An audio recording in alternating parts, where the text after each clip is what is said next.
Better to just let the youngins choose their Kids own come path. over again today. I think I'll give her these toys.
Which is more valuable? Unlimited.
See?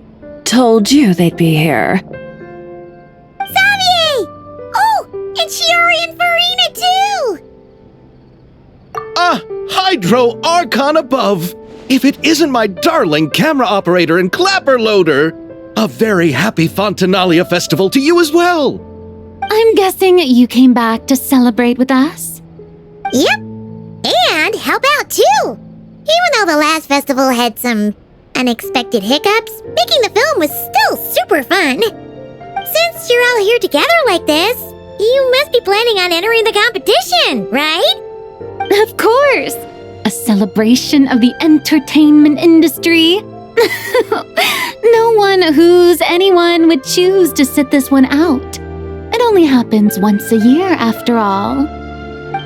Fontaine Fashion Week might be more my speed, but the film festival brings in a lot of orders and boosts brand recognition, so I wasn't going to miss out either. A few new awards have been added this year, too. Best Director, Best Costume Design, oh, and Best Camera Operation. Ooh, sounds like we've got work to do. Come on, tell us! What's Musketeer Pictures film gonna be about? Oh, about that. What's wrong, Xavier? What's with that look? Oh, man, you weren't scammed by some shady investor again, were you? No, even I'm not naive enough to fall for something like that again. Besides, thanks to the fine people here, Musketeer Pictures has more than enough funds to shoot without investors. And yet problems persist. Huh? What do you mean? Well, we were planning to replicate our past success and shoot a film based on a popular novel. But as we were holding auditions for the female lead earlier today, a striking young mademoiselle wandered in by accident. Her disposition was simply ethereal, the look in her eyes somewhat melancholic. Oh, I wish you could have been there. The awe I felt can scarcely be put to words. You had to be there, friend. No matter where she stood, it was as if her surroundings, even the air itself, turned into the perfect shot. Guess you found your lead actress then? No, quite the opposite. My script is entirely unworthy of her.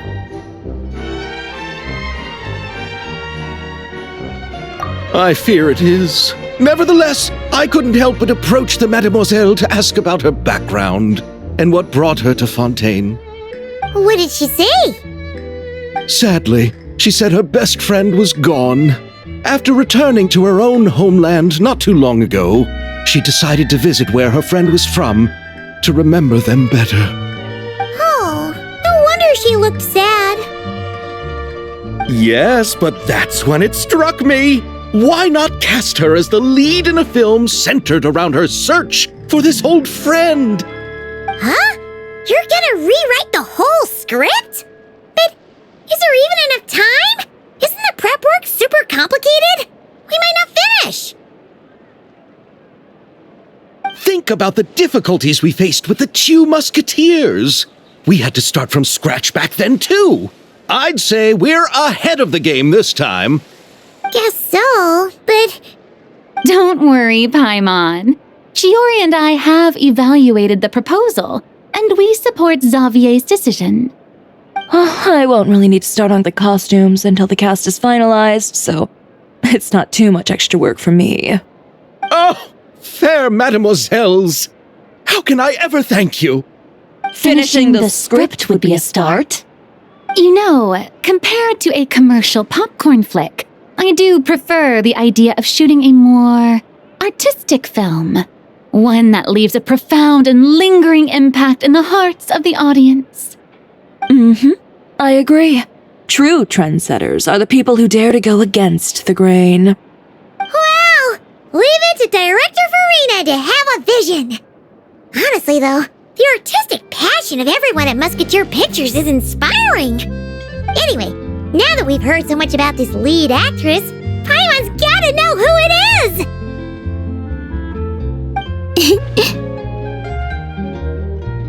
Ah! Columbina! What are you doing here? Hello. I was just walking past when I heard you talking about me, so I came over. Huh? You know Miss Columbina? Of course! Wait a second. Does this mean Columbina is the actress who inspired the whole rewrite?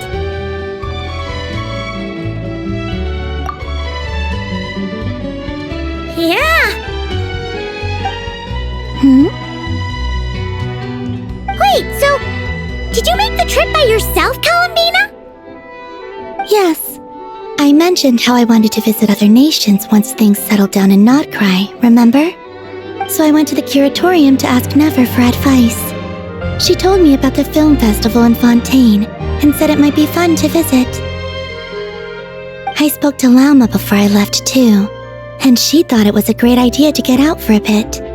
It's just, I received quite different travel advice from the two of them. Oh? How so? Well, Lauma told me to go out and experience new things and make new friends. What a wonderful suggestion! That's how a trip should be. What about Never? She said, don't trust anyone and don't talk to strangers. Yep, that sounds like her. I can understand that too. It shows this Nefer cares about you a great deal, Miss Columbina. Yes, so I plan on combining their advice.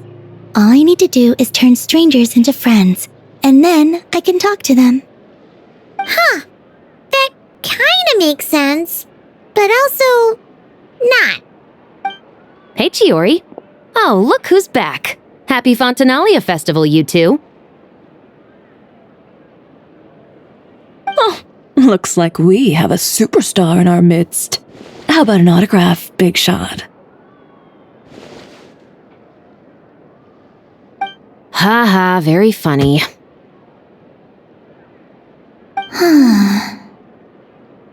All settled then? Yep, the Duke gave his blessing, and I cleared it with the Udex. During the festival, inmates with good behavior will get a chance to spend some time on the outside. Under the stringent supervision of the Special Patrol, of course. Risley! It's been a while! Happy Fontanalia Festival!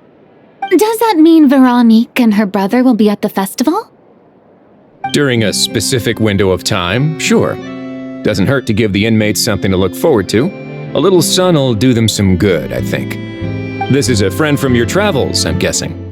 Thought I heard something along those lines. Great! We should make some introductions, huh? Chevros, Risley, this is Columbina, a friend we met in Nocry. Welcome to Fontaine, Miss Columbina. I bet the weather's been quite an adjustment. Yeah.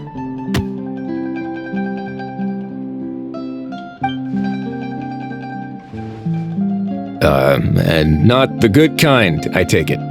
No, I quite like it. It's a lot warmer than Nodcry. Then what was the punch for? Oh, should I not have done that? The flowers that bloom here are so vibrant, and the people are so kind. I just wanted to become friends as fast as possible.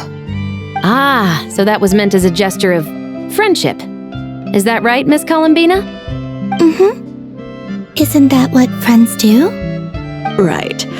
Might have been a bit premature in this instance, though. Your friend here is quite the character.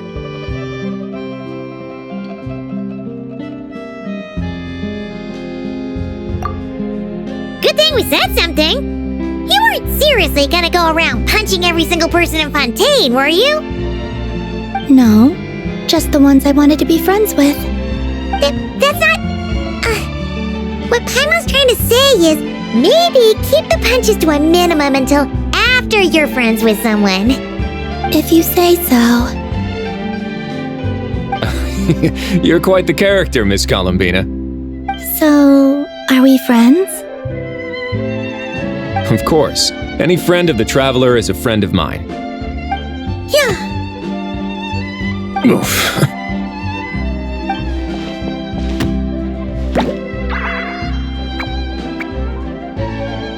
When it comes to friends, you sure know how to pick 'em.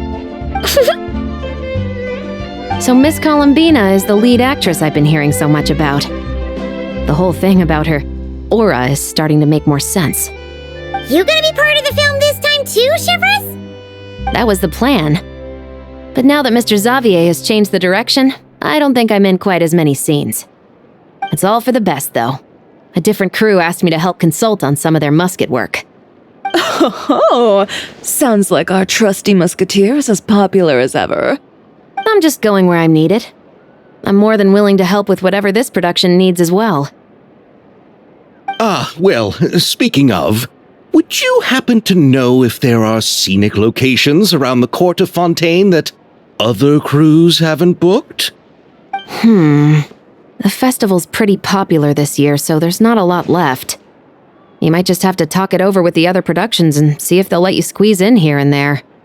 I see. Having trouble finding a filming location?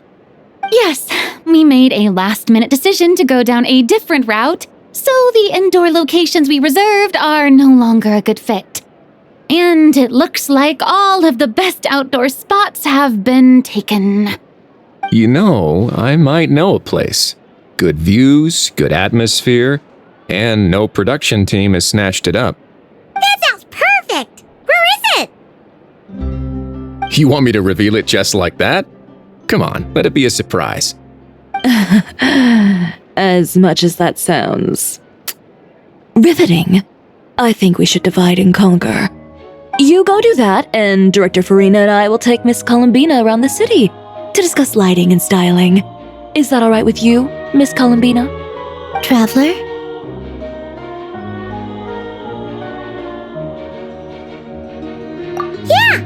everyone here is our friend. So don't worry about a thing and just focus on enjoying your trip. Okay. All right, then the Traveler and I will go check out this potential filming location. It might even give me some inspiration for the new script. I'll leave this to the Duke then. Until later, everyone. Maybe we'll run into each other on set. Okay then. Lead the way, Risley. Paimon's not built for suspense. Let's get this show on the road. Who said anything about roads? Huh?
Check the Aquabus map and schedule for details.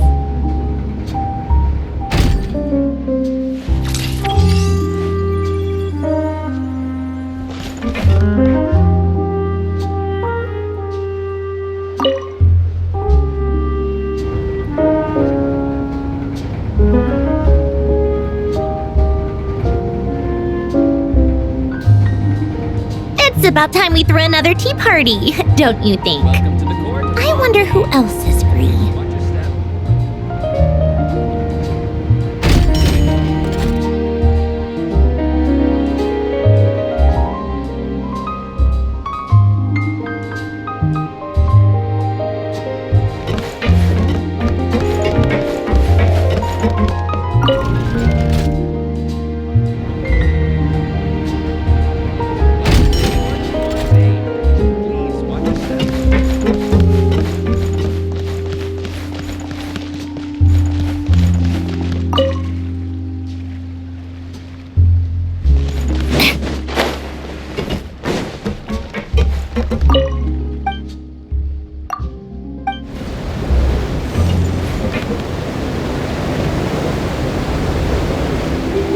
Hello, passengers.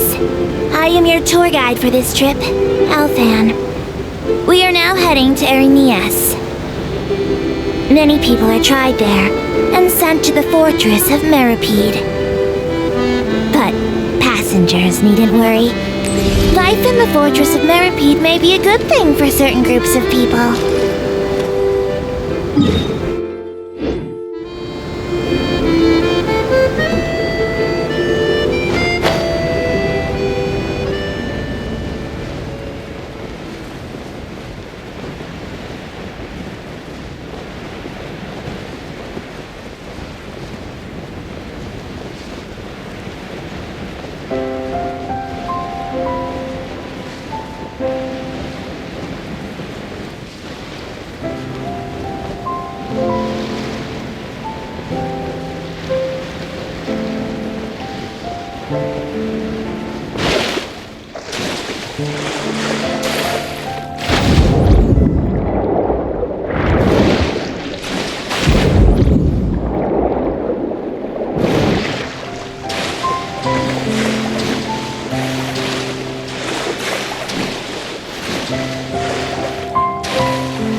It'd make quite the grand backdrop for a film.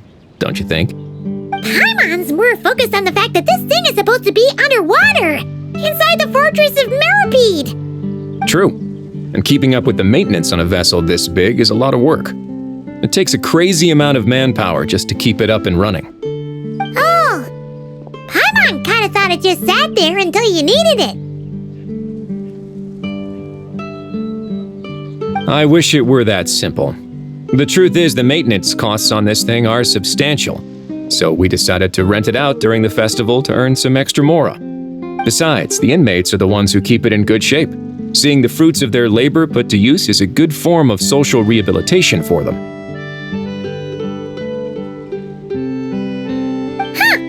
You've really thought this through. What you think, Xavier? Is this a good place to shoot? I've got it! Good messieurs and mademoiselles, I've got it! Gonna take that as a yes. The beginning is the hardest part, and the opening of this film has been eluding me, but now I know just how it should start. Glad to hear it. Thanks for bringing us here, Risley. Don't thank me just yet. This isn't quite a done deal. Huh? Not a done deal as in someone already rented it out? You said no other production teams had snatched it up. This person isn't affiliated with a production team. The rental fee was high enough to scare off plenty of other film crews, but she didn't blink. Made quite the generous offer, and didn't even attempt to haggle. Do you know what she plans to use it for?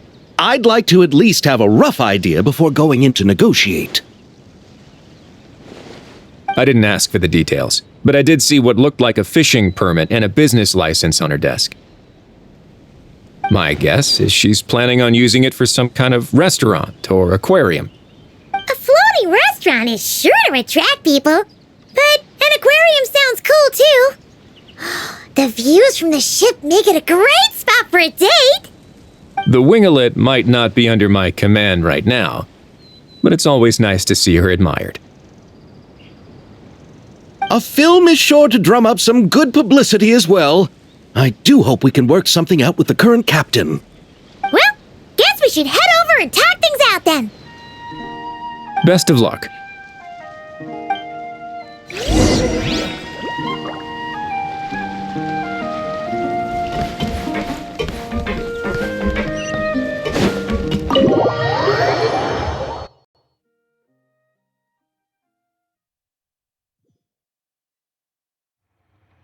Wow!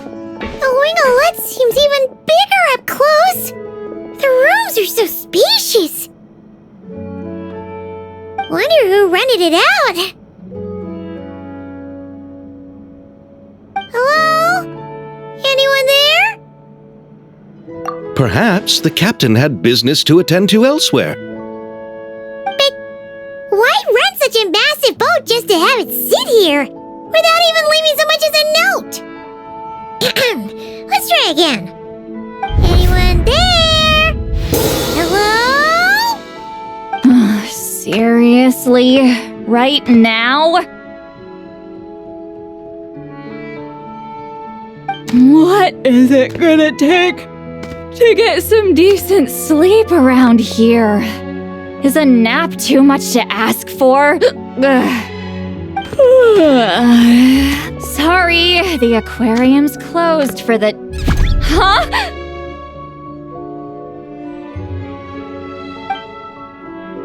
See Lolly? Traveler! Paimon! Hold on!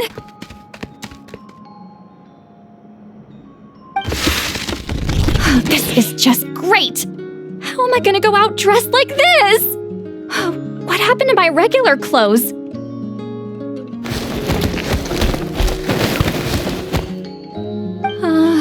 The wash! I put them in the wash after I drank too much and fell into the fountain. Oh, this can't be happening! Am I seriously gonna go out like this? Think we might have caught her at a bad time. See Lolly? I don't wanna hear it. Hear what? a single word about what I'm wearing. No comments, none. Is that clear? Oh, yep. Crystal.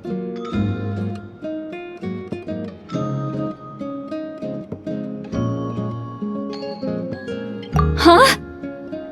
You think so? No, wait, I told you not to say anything! What was... her thoughts. I heard her thoughts. How could I forget about that? This is so embarrassing. I seemed a little too pleased to get that compliment, didn't I? Wait, the mind reading went both ways.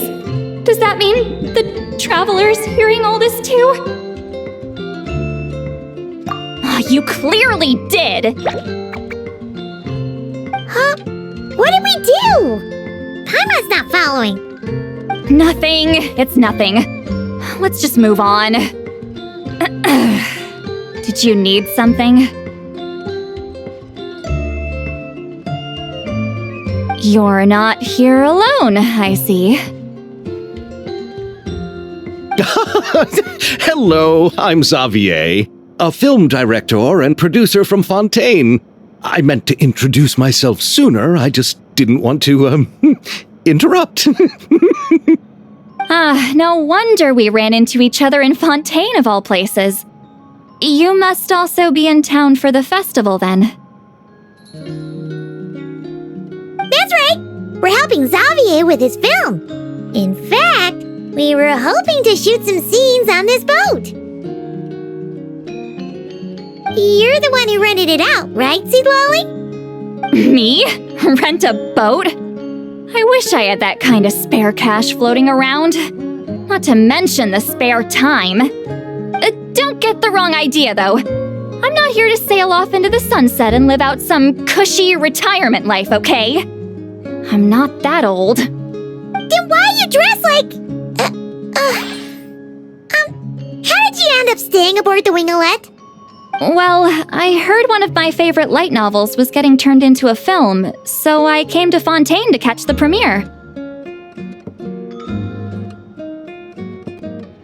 Originally, I booked a room near the Opera Epicles, but I'm quite particular about where I sleep these days. I think it's an age thing. And that bed? I just couldn't sleep in it. I tried to find a different hotel, but with the festival, everything was completely booked. Just as I was worried I'd have to sleep under a bridge or something, I happened to spot a help wanted sign on the side of the road. Oh, so you're here to take care of the boat? No, I was hired to man the front desk. The pay is a bit low, but food and drinks are covered. And it includes room and board during the festival. Plus, the job is simple. So I thought I'd give it a shot. Wow! They actually thought you'd be a good fit, huh? What? You don't think I'm cut out for it? All I have to do is tell people the aquarium isn't open yet. Other than that, I'm free to do whatever I want. It's a pretty sweet gig. That's all? Yeah, I was also kinda shocked. But it's not a lie. Head downstairs and see for yourselves. There's nothing but empty tanks. Not a marine animal in sight. Did your boss mention anything about being open to film crews using this space? Our production was hoping to film on the deck for a few scenes. No. That never came up. You could just ask her. Oh, she's around? What kind of person is she? We should know what we're heading into. She's nice enough, I suppose. Pretty reasonable, too. Even offered for me to move to a bigger cabin if I was too cramped. Back at the Masters of the Night Wind, I'm used to being the one giving orders. But working under her doesn't feel like being bossed around. She seems to respect what I think. Wow, she sounds like a great boss. She did tell me she'd rather not be disturbed, though. She's been working on an important project, so I'd keep it brief. Got it. Thanks for the heads up. All right, the captain's quarters are this way. I can take... Wait. But I'm wearing... Ugh, whatever. I doubt she'll care. Just follow me.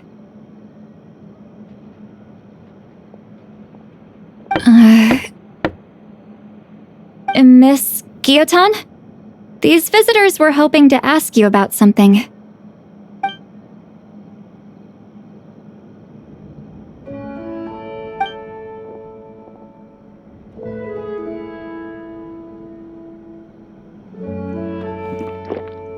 I thought I said to limit the interruptions.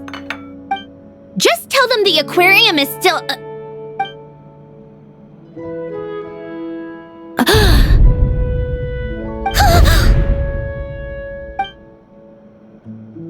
Sandrone!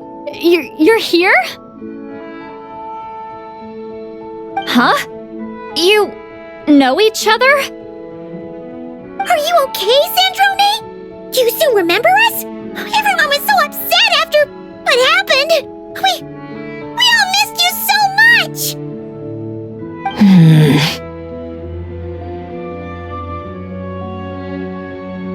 Miss Seat Lolly, why don't you escort this gentleman to the reception area for a cup of tea? I have something to discuss with these two in private. Ah, I see. Right this way, Mr. Xavier.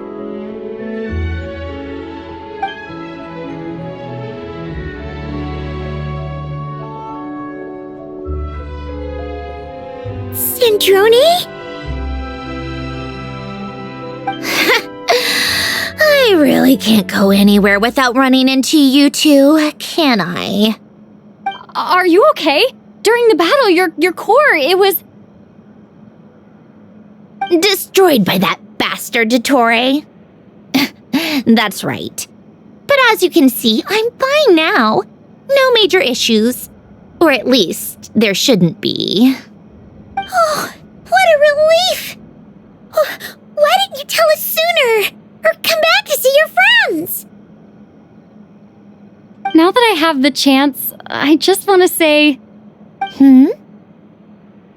Thank you for saving me. Huh? Don't get the wrong idea. I only saved you so we could complete that formula and defeat Dottore once and for all. Even if he did crawl back from the grave to make us all miserable again. That doesn't matter. You're still a hero. All right. But it wasn't just me. All I did was lend my brilliant mind to the cause and take care of one part of the plan. Although, I'm not denying it would have fallen apart without me. You got that right. You're amazing. But how did you go from from a lifeless pile of scrap to looking like this? Well, my mom was trying to put it a bit more gently, but yeah. Where do I even start?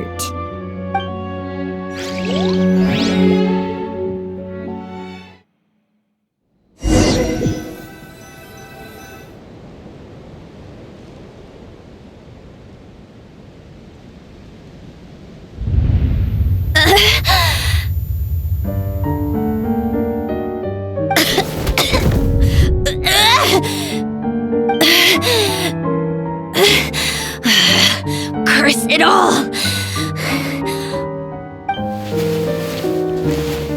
Where am I?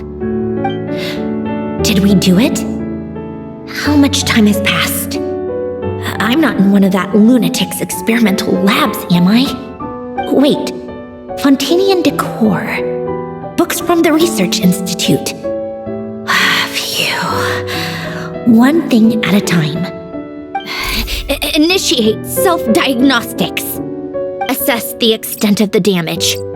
Cut power to compromised, non-essential components. Then reconstruct available action modules.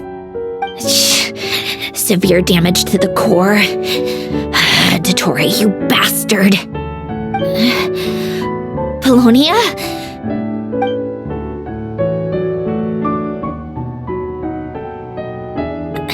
Polonia, Wake up! Activate!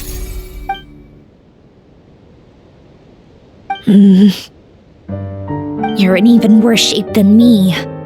Internal gears and energy circuits are barely intact. Extreme damage to the core, just like me. Rebooting is off the table. Even if I could repair the damage, I don't know if... You used up all your critical energy in those final moments, didn't you? To protect the core of that guy in the hat and the numerological array. Wait, the array. Yes, the prototype is still here. But can I even run it in this state? Whatever. I have to try. I just need to confirm one thing. Activate the numerological array. Connect the computing core to my body. Just like I thought. It needs too much computing power.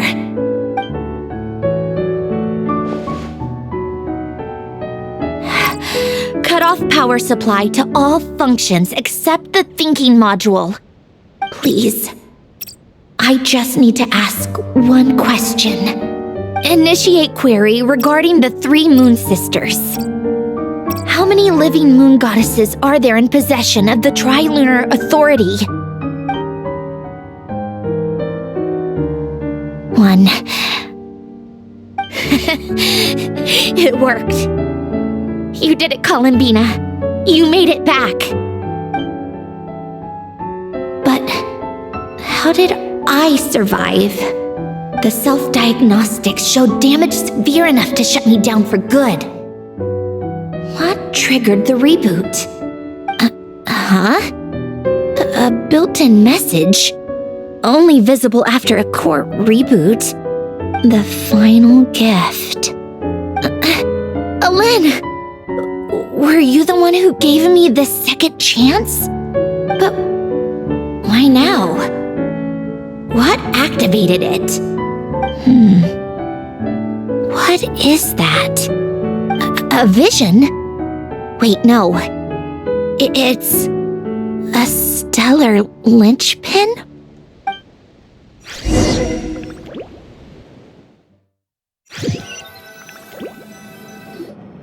A stellar linchpin? What's that? You can think of it as a rare kind of vision. As for what causes one to manifest, well, that's still unknown. But in Snezhnaya, or in Afatui's research at least, it's believed to have some connection to the third descender. The third descender? We knew his remains were used to create the Gnosis, but this is the first we're hearing about a stellar linchpin. You knew about the remains? Right, of course. Look who I'm talking to. Yes, the heavenly principles used the remains of the third descender to create the 7 Gnosis as a means to consolidate the Archon system. Visions result from that same system, so extrapolating from there, it's clear that the manifestation of a vision is also, to some extent, related to the third descender. Still following? For those that wield them, visions serve as a means to channel elemental power. The same is true of stellar linchpins. The difference is that, when wielding elemental energy, stellar linchpin users often exhibit a unique kind of power that seems to come from beyond to that. It's believed that, when a stellar linchpin manifests, impurities from the remains of the third descender get fixed in place. Hence, the name. That's also believed to be the source of the strange power I just mentioned. We've heard that visions can appear when someone has a really strong wish or desire. Stellar linchpins sound kind of similar, so does that mean... Huh? Oh, don't look at me like that. I've never had any grand wishes or aspirations. Just a list of things that drive me up the wall. So if you're asking why this thing appeared, I have no clue. All I know is that without it, the gift Alen left me, this built-in second chance never would have triggered. The damage to my core was too severe. But thanks to the stellar linchpin's manifestation, it did trigger. And after my core rebooted, I was able to repair the damage to my body. I also managed to import the numerological array, along with some of Polonia's surviving algorithms, into this form. Wait, does that mean Polonia is... Yes. Unfortunately, Polonia is... beyond repair. Oh, we're so sorry to hear that. But you also mentioned something about a final gift? Yes. Alen often spoke to me about wishes and desires when he was alive. I suppose he thought there might come a day when I wished for something and was willing to sacrifice my own life to fulfill it. So he left me a chance to start over.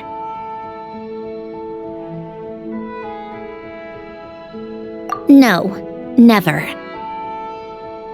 Alen once said I was his proudest masterpiece. That might sound boastful coming from me, but it's also an undeniable fact. After Alen died, I started studying how Polonia and I worked. Polonia is essentially a computational machine, so it wasn't difficult to figure out the mechanical principles there.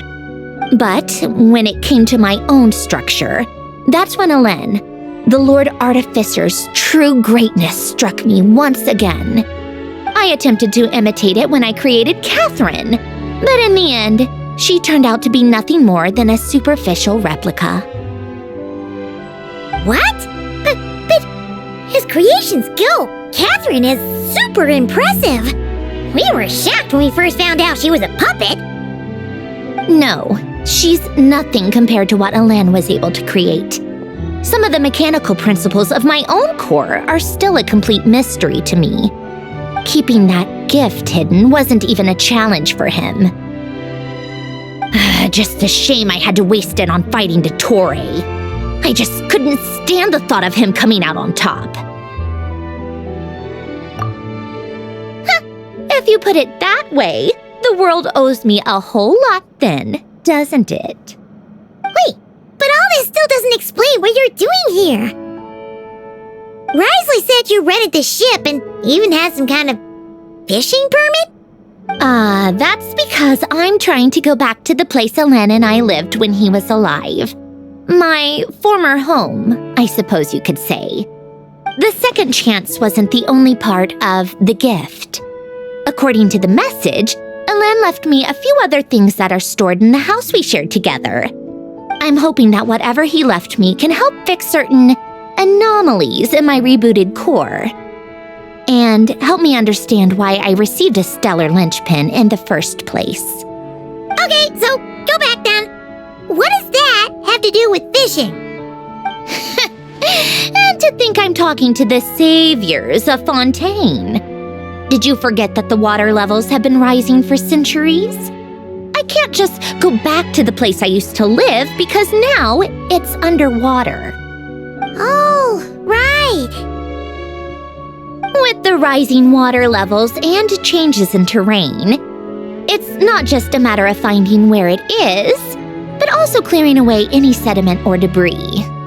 But Fontaine law prohibits unauthorized individuals and organizations from excavating underwater ruins. A Melazine caught me the minute I even made an attempt. Why not apply for authorization then?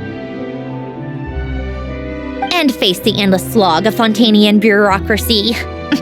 No thanks. Besides, I'm a Fatui harbinger. The diplomatic implications alone would be enough to give the gestionnaires at the Palais Mermonia a headache. A fishing permit, on the other hand, isn't difficult to obtain at all. Minimal paperwork required, and under the name Guillotin, the application was a cinch. So you're exploiting a legal loophole? Am I?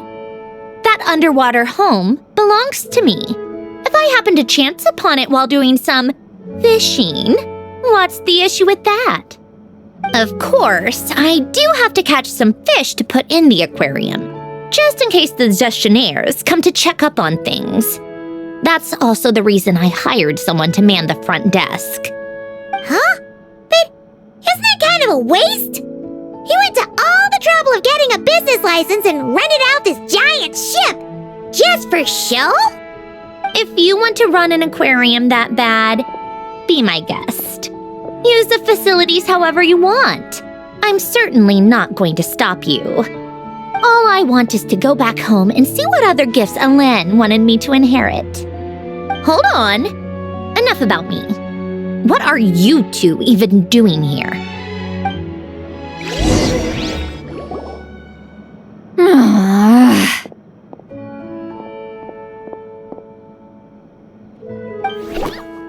Seriously? They've been in there forever. The reaction when they saw each other was strange, to say the least. They're lucky I was nice enough to leave the room and give them some space. Back in the Masters of the Nightwind, I'm the one who gets to kick people out. I just want to know what they're talking about. Should I cast a little eavesdropping spell? Oh, no, what am I thinking? I'm Granny Eastley, the great shaman of the Masters of the Nightwind. I can't do something like that. This is just ridiculous. Making me wait out here for so long? Where's their respect for their elders? Oh, here they are. Were you back there arguing or something? What took you so long? The two of you are already acquainted with Miss Guillotin, then? Oh, yep. But don't worry, we got everything sorted. Sandrone agreed to let us shoot on the ship, but it has to be when she's not here. When she's not here? That's right. You'll excuse me if I didn't exactly ask for this little reunion. I wasn't planning on seeing anyone. Like I said, my core is severely damaged. Even with the gift, there are anomalies that are making things unstable. I don't even know if I can continue to function without issues. So the priority is to fix these anomalies and get answers to my own questions. Then I can see the people that need seeing. Anyway, just let Sandrone know when you plan to film Xavier and she'll, steer clear. I do hope I'm not causing Miss Guillotin too much trouble. No! She just wants to keep a low profile for her own, complicated reasons. She doesn't want anyone else to know she's here. Understood. I'll be sure to keep that in mind. Oh, and see Lale? Huh?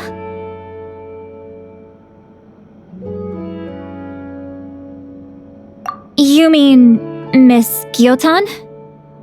What does she want? Oh, please don't let it be about the pajamas. What? The seventh of the Fatui Harbingers? Why are you telling me all this? I asked the Traveler about you, and I've decided it's best to be open in this instance. I can understand if you would rather not work for a Harbinger. Regardless, the room on the ship is yours to keep. You're an acquaintance of the Traveler, and I plan to honor that. Wait, she's actually nice? It's not a problem. The captain also worked for the Fatui, and he helped Natlan a great deal. We know that there are good people among your ranks. Besides, I've been around long enough to know what it means to earn one's keep. This isn't Natlan, and I don't expect special treatment.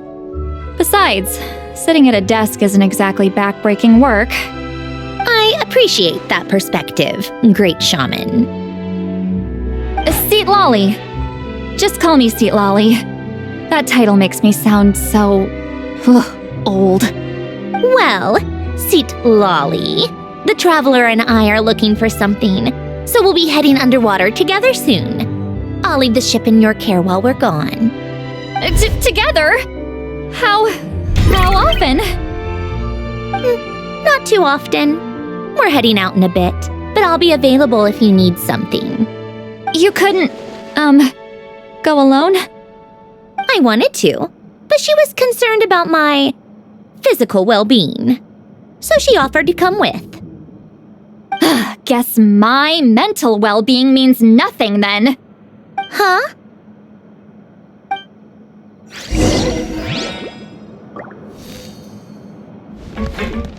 Just be quick about the whole thing, okay?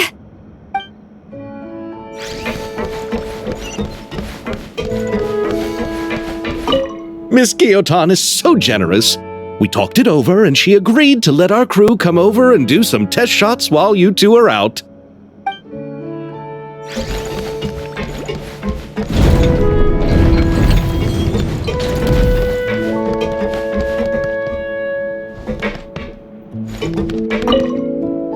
All right. Our first stop is the Barrel region. After Alain left the Fontaine Research Institute, he lived in seclusion somewhere around there.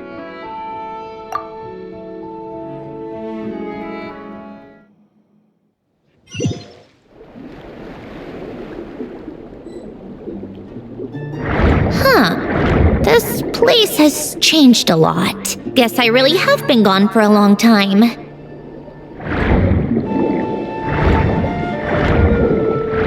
Let's look around and see what we can learn.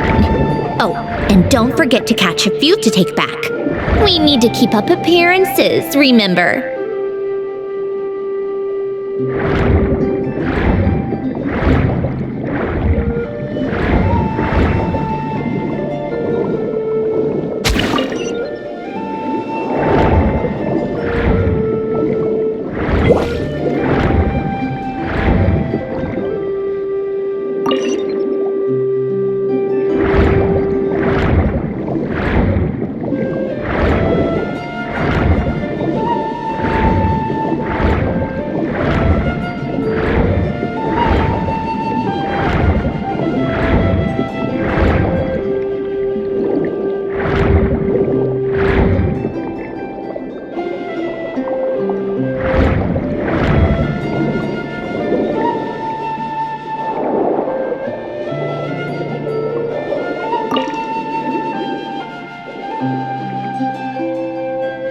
Poisson isn't too far from here, right? It's all a bit nostalgic, I guess.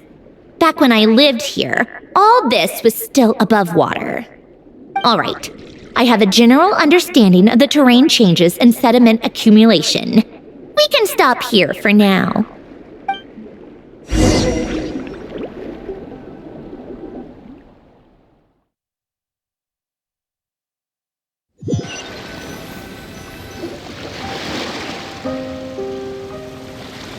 That went smoother than expected. I appreciate the help.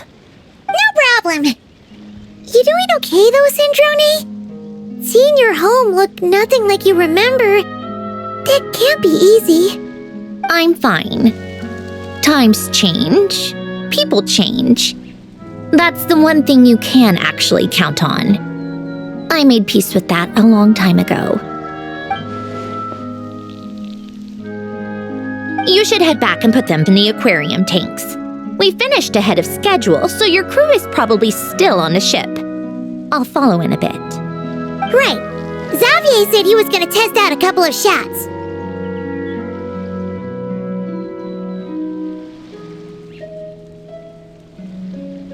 I'm sure. I want to take another look around on my own.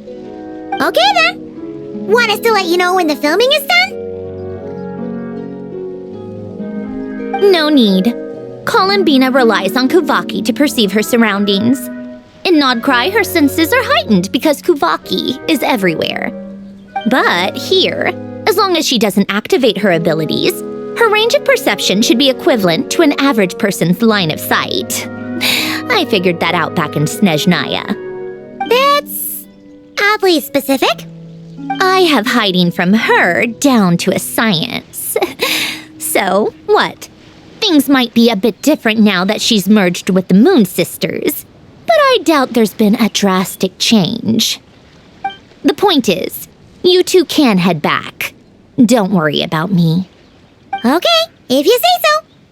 Come find us on the ship if you need anything.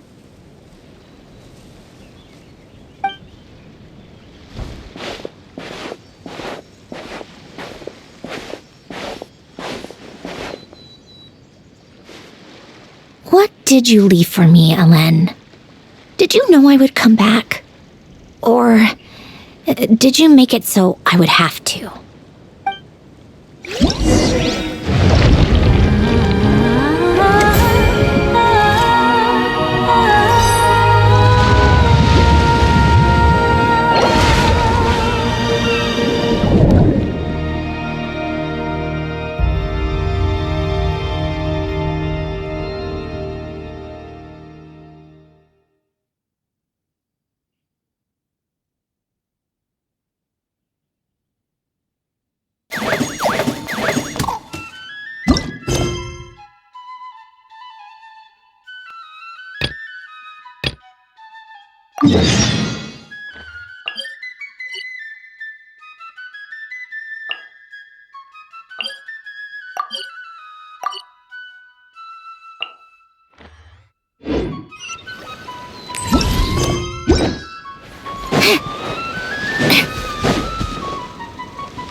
Whatever would you do without me?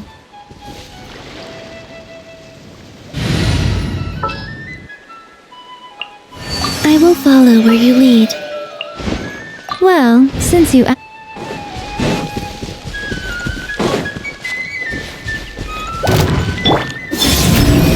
here, right now, right here.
They're filming over there.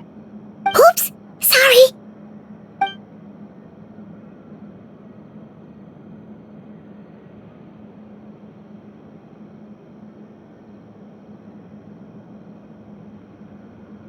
What's your take, Detective? Bullet wound to the chest. Gunpowder residue on the clothes. The victim must have been shot at close range. You think it was someone they knew? Yes. It's possible the suspect arranged for them to meet at this very spot. A reasonable deduction.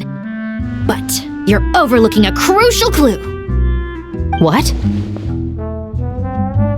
The victim's pocket watch is missing. And cut! I think we got it! Good work, everyone! Phew, finally. Acting was nerve-wracking for me when I first tried it too. Just loosen up, and you'll get used to it in no time. Chevrus! Charlotte!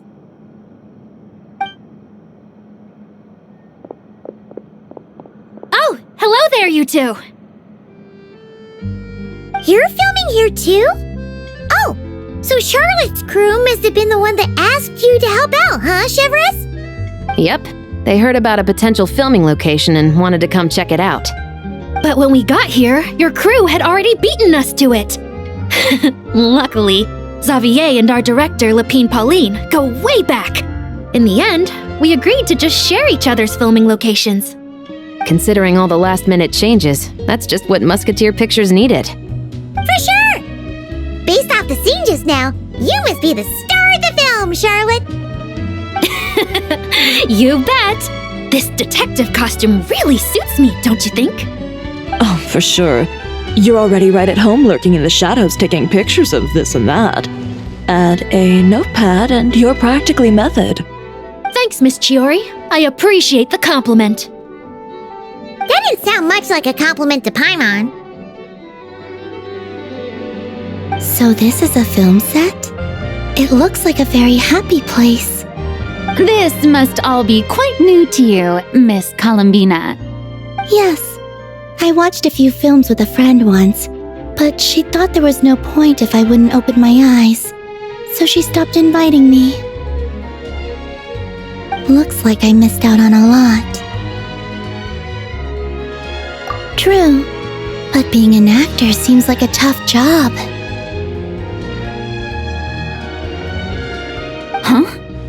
Most people would swap lives with an actor in a heartbeat. The lifestyle is so glamorous, and the pay is more than generous. But they have to act out lives that aren't their own, with the whole world watching on in judgment. If they don't do it justice, it must feel like they're letting people down. That's exactly how it feels. This young lady has quite the unique perspective. Well, that's true. But these actors are here because they want to be and they think it's fun. Most of them, at least. Not to mention, the film we're shooting is based entirely on you, Miss Columbina. You just need to be true to yourself. I don't have to pretend to be someone I'm not? Not at all. Authenticity is what we're after. For example, this first scene opens with you on the boat, sailing to your friend's homeland. You just need to think about that moment in the story and picture how you would feel. Oh, okay. We're all here? Wonderful! Let's head to the deck and get shooting! Oh, and this is for you, dear Paimon, your clapperboard. Whoa! Is this the same one Paimon used for the Two Musketeers? The very same. I saved it just for you. Thanks, Xavier! Feels like being reunited with an old friend.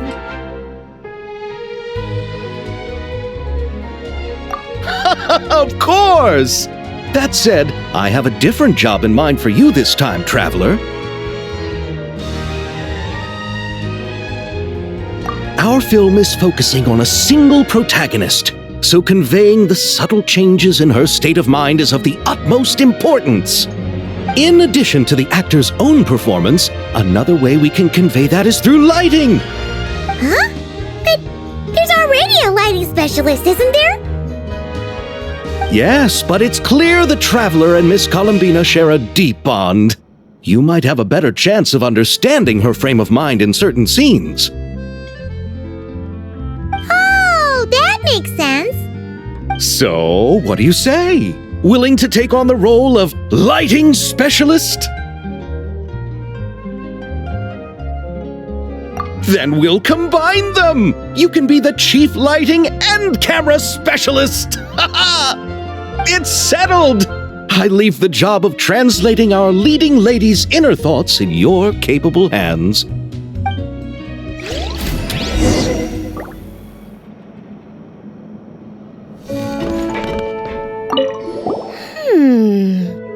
Seeing all the sets in place, things are looking even better than I expected. The actors are doing great too. Editing it all together is gonna be a piece of cake. Bet I can finish it in one night. Hi, Lupine Pauline. Hey, you're back. The timing couldn't be more perfect. If there's one thing you absolutely can't miss, it's the Fontanalia Film Festival. And you're a director this time. That's so cool. It's all thanks to my apprentice, Nanette. She's the one who told me to read Great Detective Herlock in the first place. And then it struck me. This would make a great film. What about your savings, though? You didn't... Yep, I went all in. worried you'd say that. Oh, relax. It's different this time. I met Director Xavier back during my camera outsourcing days, so I got to know the industry a bit. I know exactly what our film needs and what the fans want to see. So be sure to check it out. I'm confident we've got a winner on our hands. Sounds like it. But we've got some filming chops ourselves. It's definitely still anyone's game. Then may the best film win.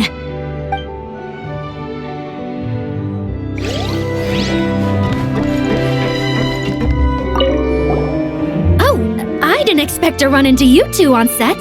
Happy Fontanalia Festival. Nice acting back there, Charlotte. Thanks. I'm, usually the one behind the camera, so it's actually pretty nerve-wracking being the center of all that attention. But I've known Miss Lapine Pauline for quite some time, so we work really well together. Miss Lapine Pauline prefers to assign roles based on our own personalities. She'll even adjust the script to make it a better fit. The scene from earlier was just me and Chevres, but Navia and Emily are also going to be taking part. Ooh, that's quite the lineup. Your film's leading lady also seems like quite the score. Just on first impressions alone, it's clear she's someone special. Guess we'll just have to wait and see who wins Best Picture and gets to go home with the Farina Award.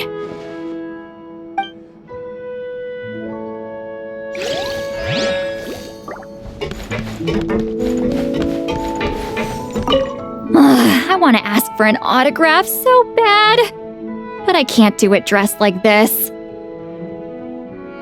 The cast of Great Detective Herlock. Duh! I came all the way here just for the premiere. But I didn't expect to end up on their film set. My laundry just won't dry. The weather here is too wet.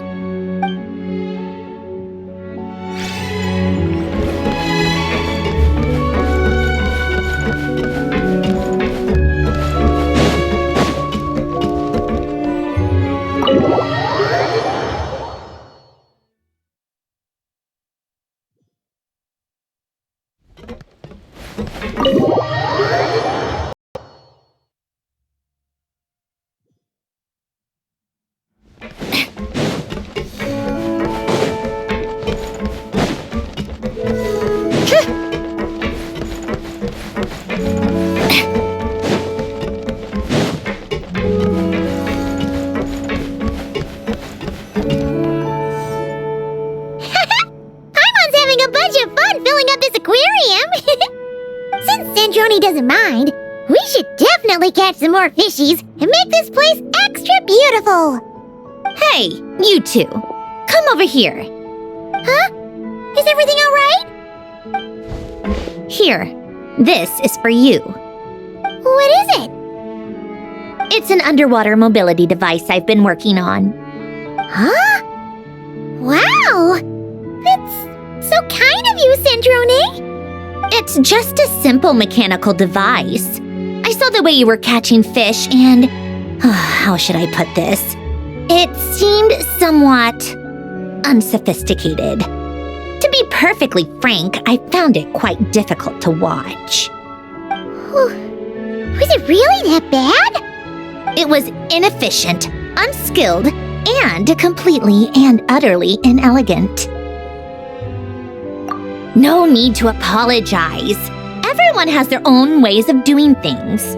But seeing as you plan to keep adding to the aquarium, it might be best if you use this device. The waters of Fontaine are home to more than just harmless ornamental fish. There are plenty of predators who could do you some real harm. This device will not only help you fish, it'll also help you flee. All right. Oh, and if you're going for a swim, go now. And don't forget to tell me what you think of the device. I can always make more adjustments if you have any feedback.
All right, without any further ado, it's time for production on our film, A Homecoming, to officially begin!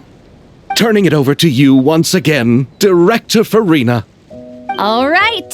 Positions, everyone! Camera operator, clapper loader, get set up. Let me know when lighting is good to go.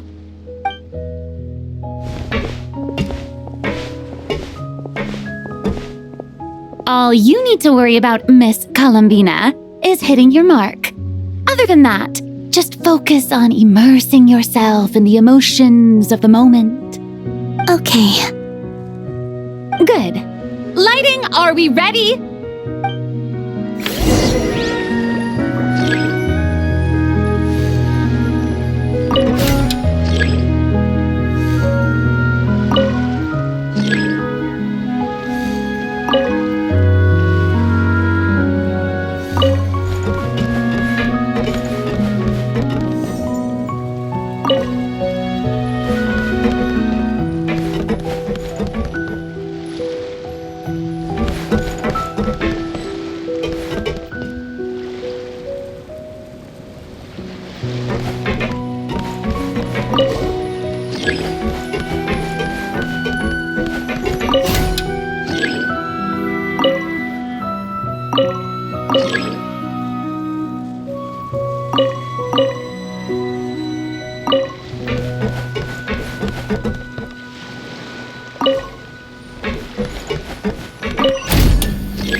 Ready. All right, quiet on set. 3, 2, 1, action!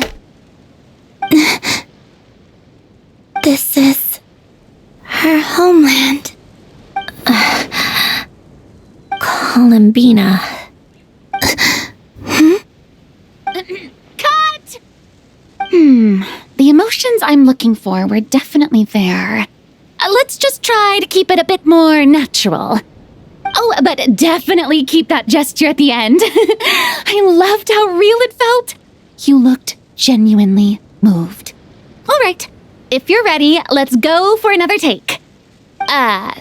Miss Columbina? That presence. It kind of felt like Sandrone?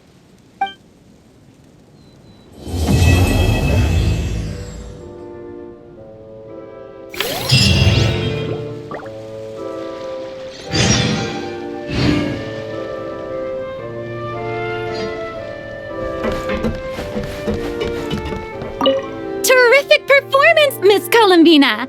Truly excellent work. Thank you, Director Farina. You really don't mind me not taking off my eye mask? Not at all. Xavier and I already talked it over. The character is based on you, so there's no need to change what you're accustomed to doing. Besides, the mask could become one of the defining traits of our film's leading lady.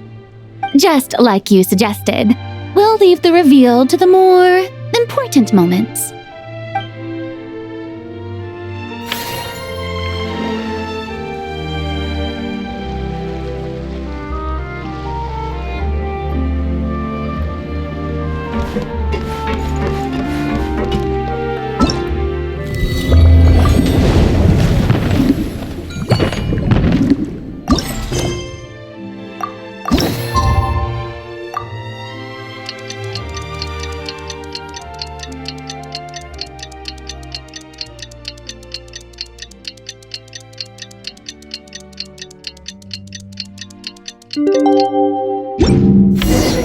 Cendrone said that if everything goes smoothly, we should be able to pinpoint the exact location of her home today. Let's head to the Wing-O-Lette and meet up with her.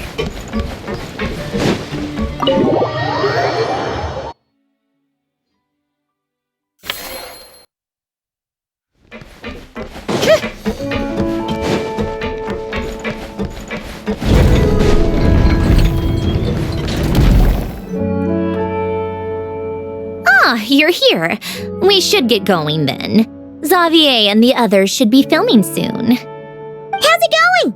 Have you managed to figure out the location of your home yet? I've narrowed down a few potential locations. We just need to take a sample from each one. Once the equipment analyzes them, we should know the exact location and where to find the entrance. Great! We should get started then.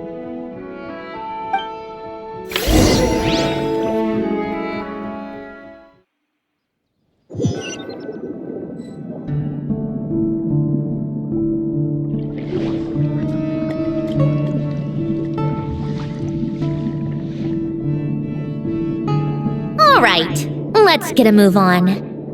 That should do it. Let's head back. The filming should be just about done.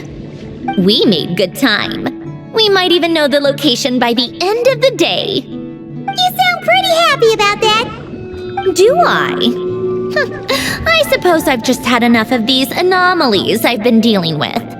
The sooner I can fix them, the better. Anyway, enough chit-chat. We have work to do.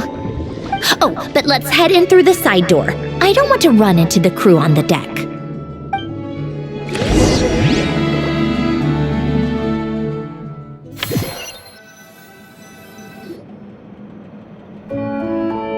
All right, now we just need to wait for the results. Since we have some time to kill, I suppose I might as well see how this aquarium of yours is coming along. You seemed quite enthusiastic about it, after all. It's really coming together!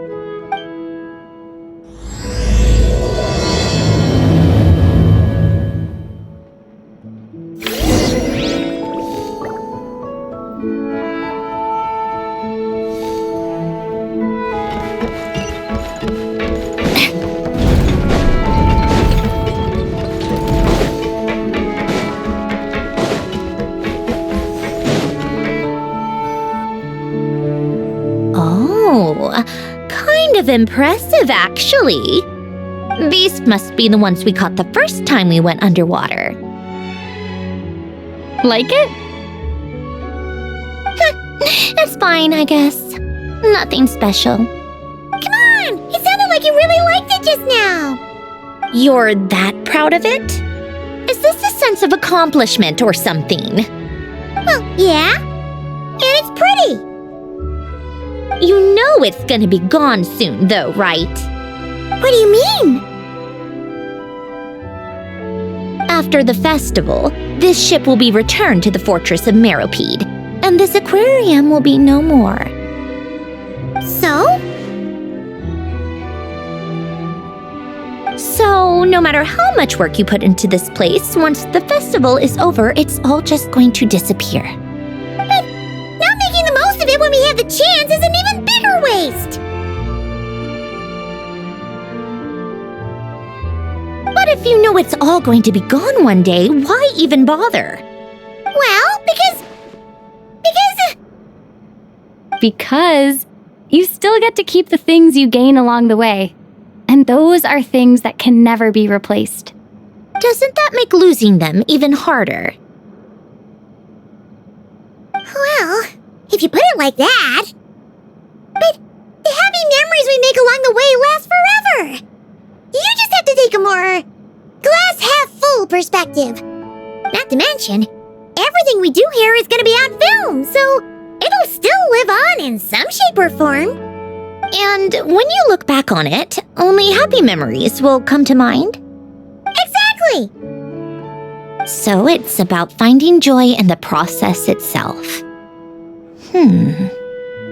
Traveler! You're back already? What's wrong with that? You say that like it's terrible news or something. How did you get here? I didn't see you on the deck. Oh, never mind. We need to help Miss Guillotin hide ASAP. The crew is heading over here to shoot any second. What? They should be done by now. There was a mishap earlier that cost them some time.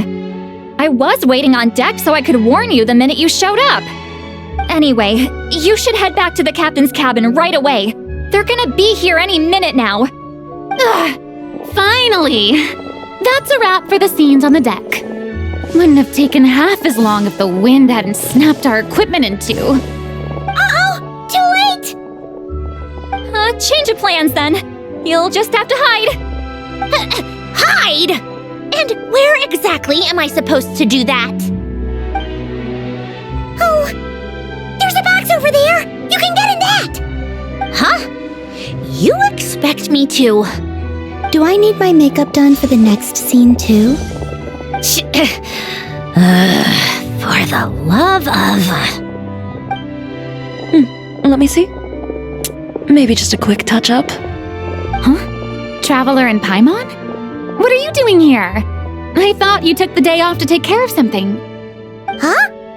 Oh, well, it didn't take as long as we were expecting, so we came back early. What about you guys? You're still not done shooting for the day? No, we ran into an issue that, set us back. It meant Miss Charlotte's crew wasn't able to wrap either. We both still have scenes to shoot in this aquarium. Oh, that's not ideal. For several reasons. Let us help then. The sooner we wrap, the sooner everyone can get some rest. All right. Thanks, you two. Miss Charlotte's crew can go first then. If I'm not mistaken, you still have a night shoot later. Thanks, Director Farina! Of course! Fellow artists should help each other out where we can. Agreed! Well then, camera, lights, get set up! Actors, give your lines a quick once-over. Let's try to get this in one take!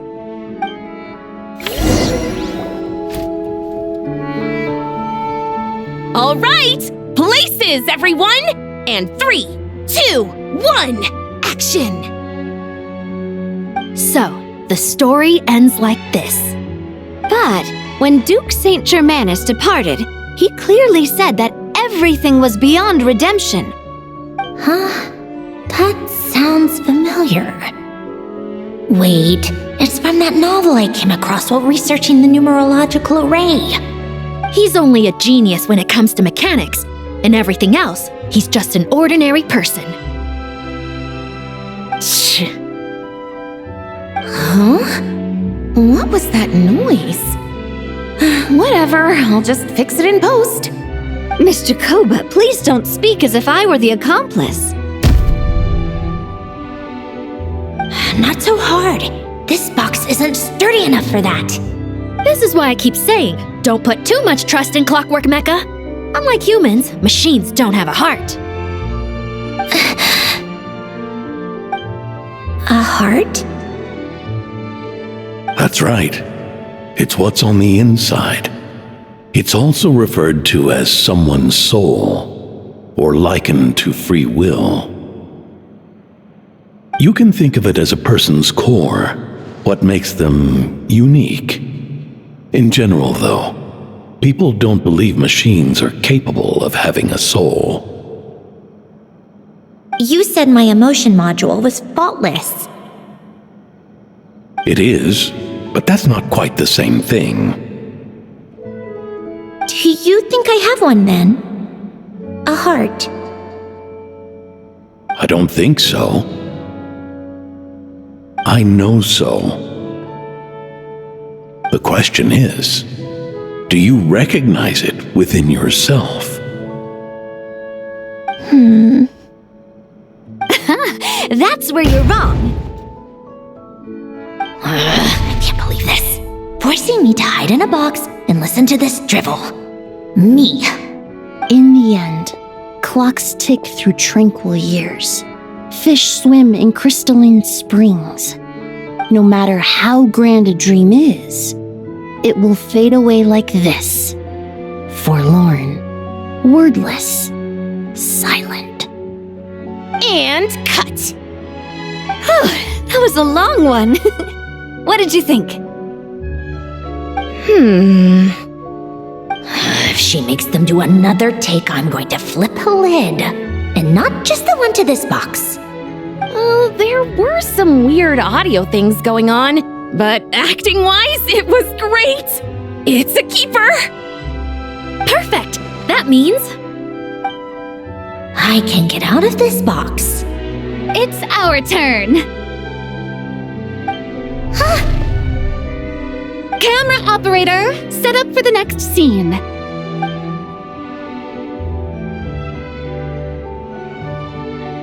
In this one, our protagonist peruses an aquarium in a foreign land and gets swept up in memories of her friend.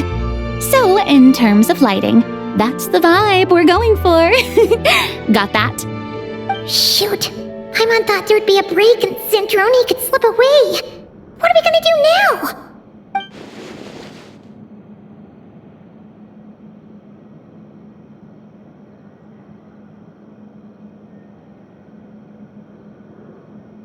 break a leg! Yep, we're headed off to shoot our next scene.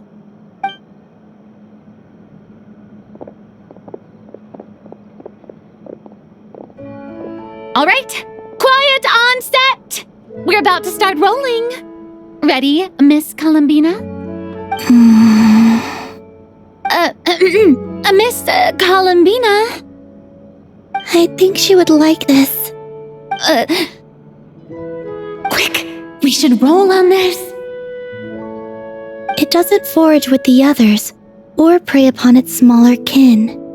Instead, it remains where it is, cradled in the coral's quiet beauty, as though the raging cyclones above are of no consequence. And yet, she still stood before the cyclone in the end. So I think that story has it wrong. She is no different than us. She has a heart. Columbina.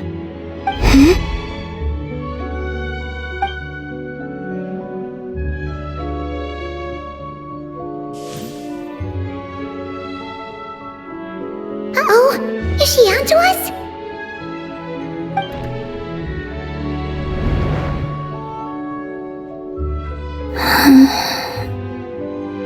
What is she doing? Cut! You okay, Columbina?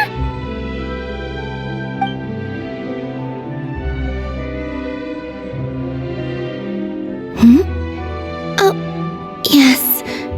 I just thought... Why don't we take a short break? It's been a long day of shooting so far. That last take was beautifully organic, though. We can use it as is. No need to go again. Thanks, Director Farina. But I'm fine to continue. You're sure? In that case, let's shoot some quick B-roll. Then we can move to our next outdoor scene.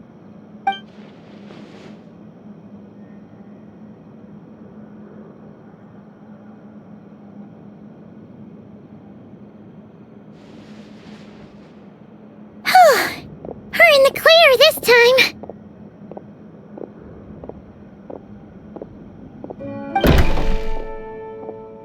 Ugh! Absolutely suffocating! You okay, Sandrone? Right as rain. Come on, let's go check the test results. It's time for me to go home.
Alright, it should be around here. Give me some space. I'll activate the water insulating mechanism.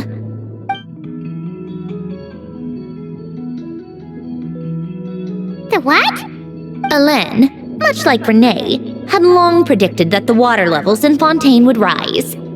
Thanks to his expertise in mechanics, he was able to implement a few simple measures to protect our home from flooding. I told him there was no need, that I would just move when the water rose too high. But it would seem he knew a day like this would come.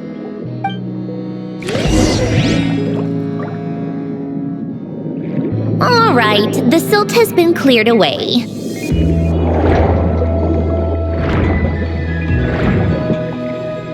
Go activate the mechanism for the first sluice gate. That will fill the empty middle chamber with water.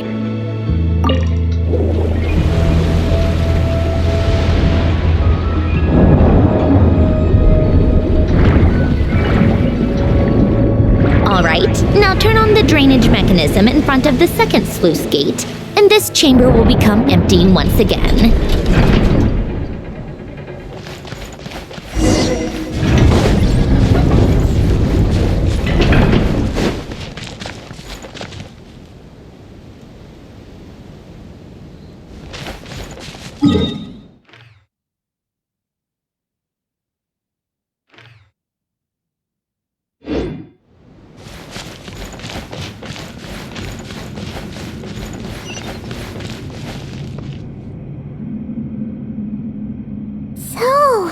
This is where you used to live?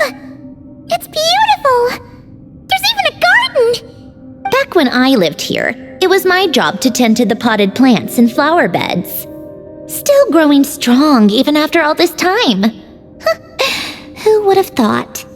If the weather was nice, I would take Alen out in his wheelchair and we would go for a walk. Before long, we started bringing Polonia along too. Come to think of it, I was the only one who could get around easily back then. Polonia always got stuck at some point, and it was up to me to launch a rescue mission. Happy? I suppose they were. Uneventful, but pleasant. Repetitive, but peaceful. It was like living in a world where time didn't exist. Of course, that was all just an illusion. Death still awaits all of us at the end. Oh. All right, enough standing around. Let's head inside.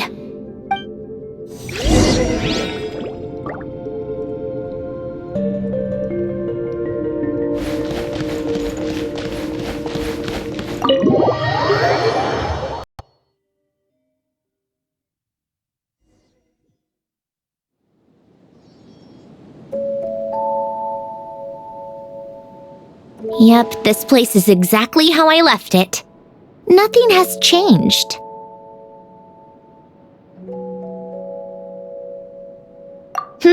What is it? Huh? How did you get... Oh, Arlecchino gave it to you, didn't she? And you... read the whole thing.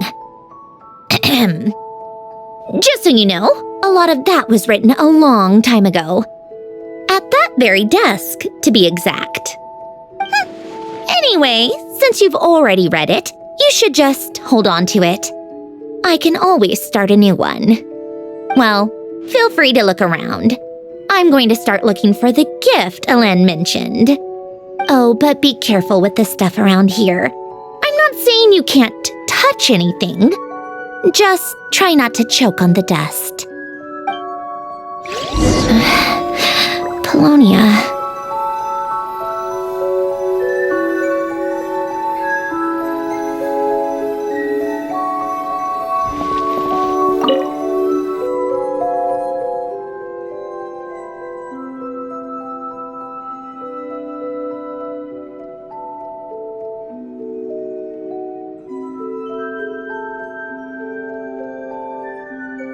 Oh, these are some of Alen's drafts from his later years.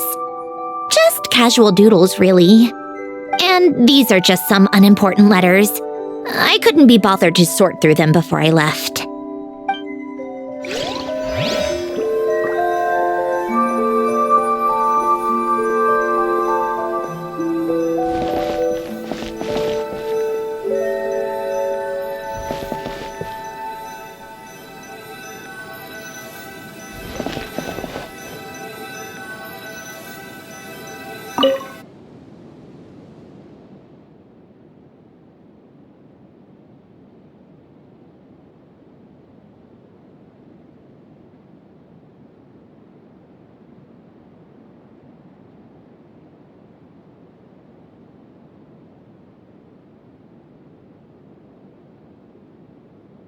Oh, I played with these when I was little.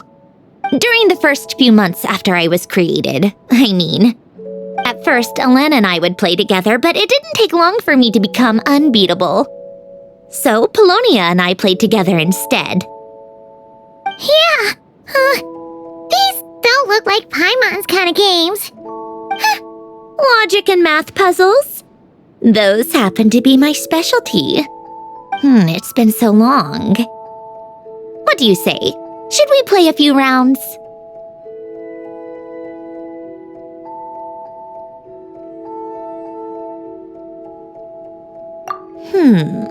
Let's go with this one. The gears on the left are stacked from largest to smallest. The goal is to move them to the other side in the fewest number of moves. Just remember, you can't stack a bigger gear on top of a smaller one.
like it took you a few extra moves. My first attempt was the same. You'll get better with practice. Well, what did you think of the game? You showed quite a bit of promise, too. We should do this again sometime. There are other puzzles we could try.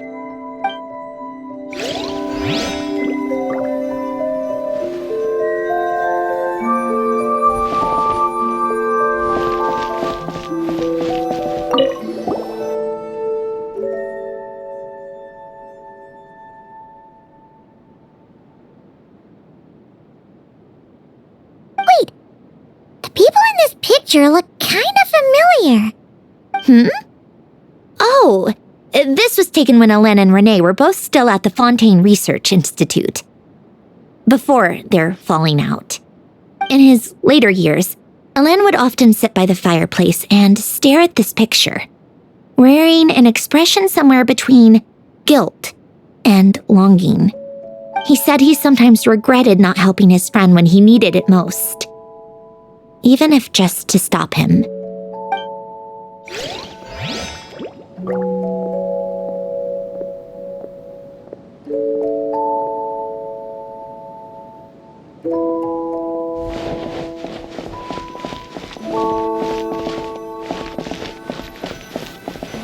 Old notes.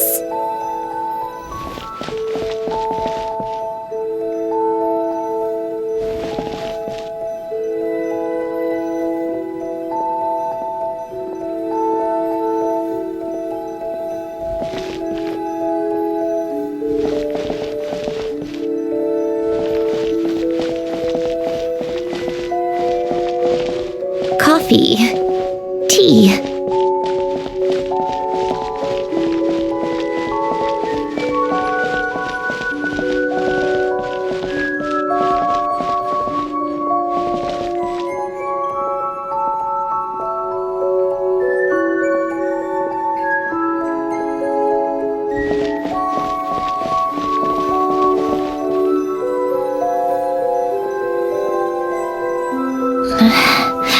Polonia.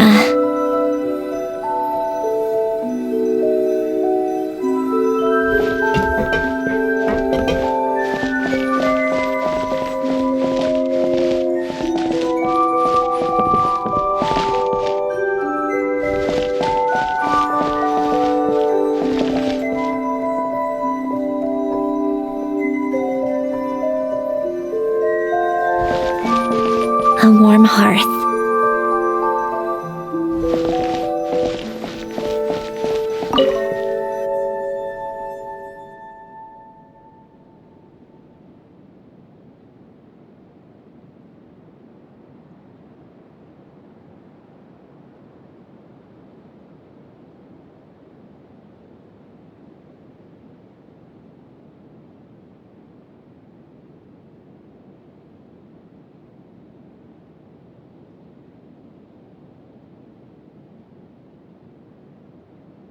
This was Hélène's workbench.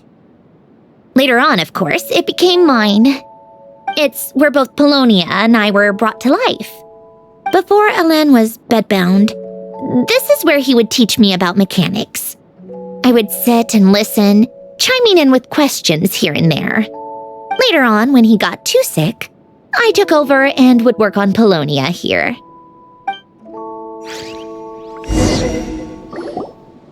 Wow! This house is filled with so many memories! It's so cozy and charming! You should have seen it in its prime, when people actually lived here. A lit fireplace, a steaming cup of coffee. That's the real deal. You know, we also used to have a mechanical piano that Hélène built. Oh, how chic! Hélène never played it much. He probably wasn't able to at that point. But I managed to teach myself. Music theory is essentially math after all. Once you learn the patterns, it's not really that difficult. I loved perusing Hélène's collection of classical music. The chords and harmonies felt like individual mathematical puzzles. It was fascinating, so I did some composing as well. But as Alen continued to deteriorate, even the sound of music began to grate on his nerves. So I got rid of the piano. Aww. Back then, I assumed a piano was like an ordinary clothing rack, commonplace in every home and easily replaceable. It was only after I left that I realized how hard a good piano is to find. Enough about that. Alen's gift should be just in here. The only things undisturbed before I left were a few of his personal belongings.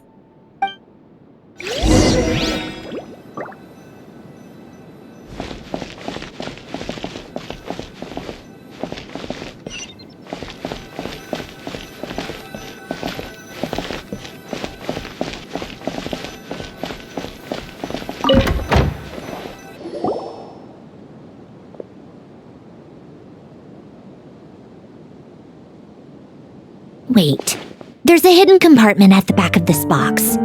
Looks like it's locked with some kind of gear mechanism. Knowing you, Alen, I'm guessing it goes like this, then like this. Got it.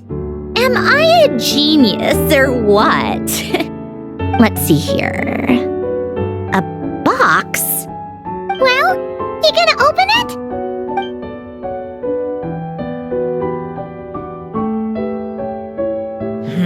It's heavier than I was expecting. Just how much stuff is in here?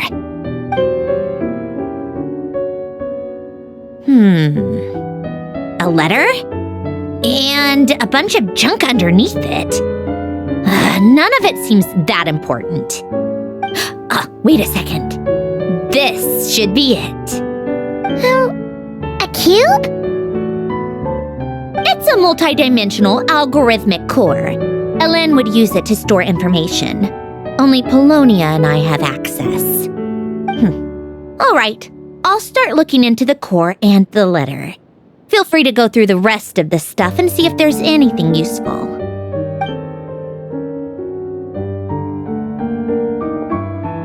Okay. Hold on! There's another picture in here! This one has writing on the back! A snapshot of you playing among the plants shortly after you were born. You seem to like these flowers a lot.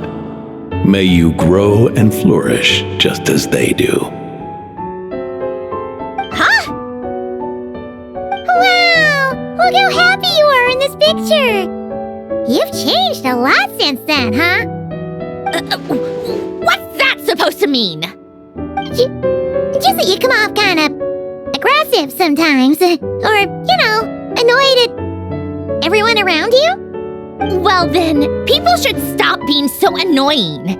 It's not like I'm the one with the problem. Of course not. Oh, here's something else. Looks like a piece of paper torn out from somewhere.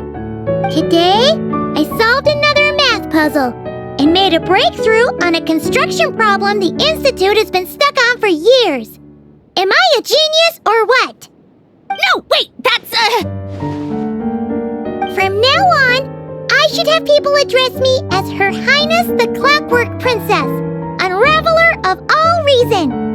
Nope, no more of that. I thought I tore this page out. You wrote this? Then how did it get... Wait, there's more writing at the bottom! You seem to have developed a distaste for this particular entry, considering I found it in the trash. I'm sorry, but I could not help but hold on to it. Forgive me. Alen! Don't be embarrassed! Everyone goes through a phase like that. Nonsense! I wasn't even the one who wrote that! It must have been Polonia.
told you it was Polonia.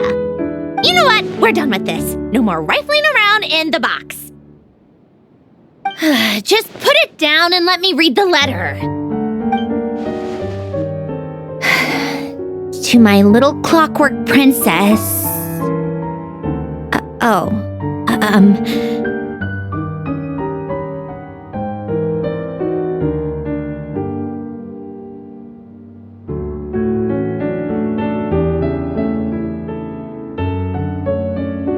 Not another word.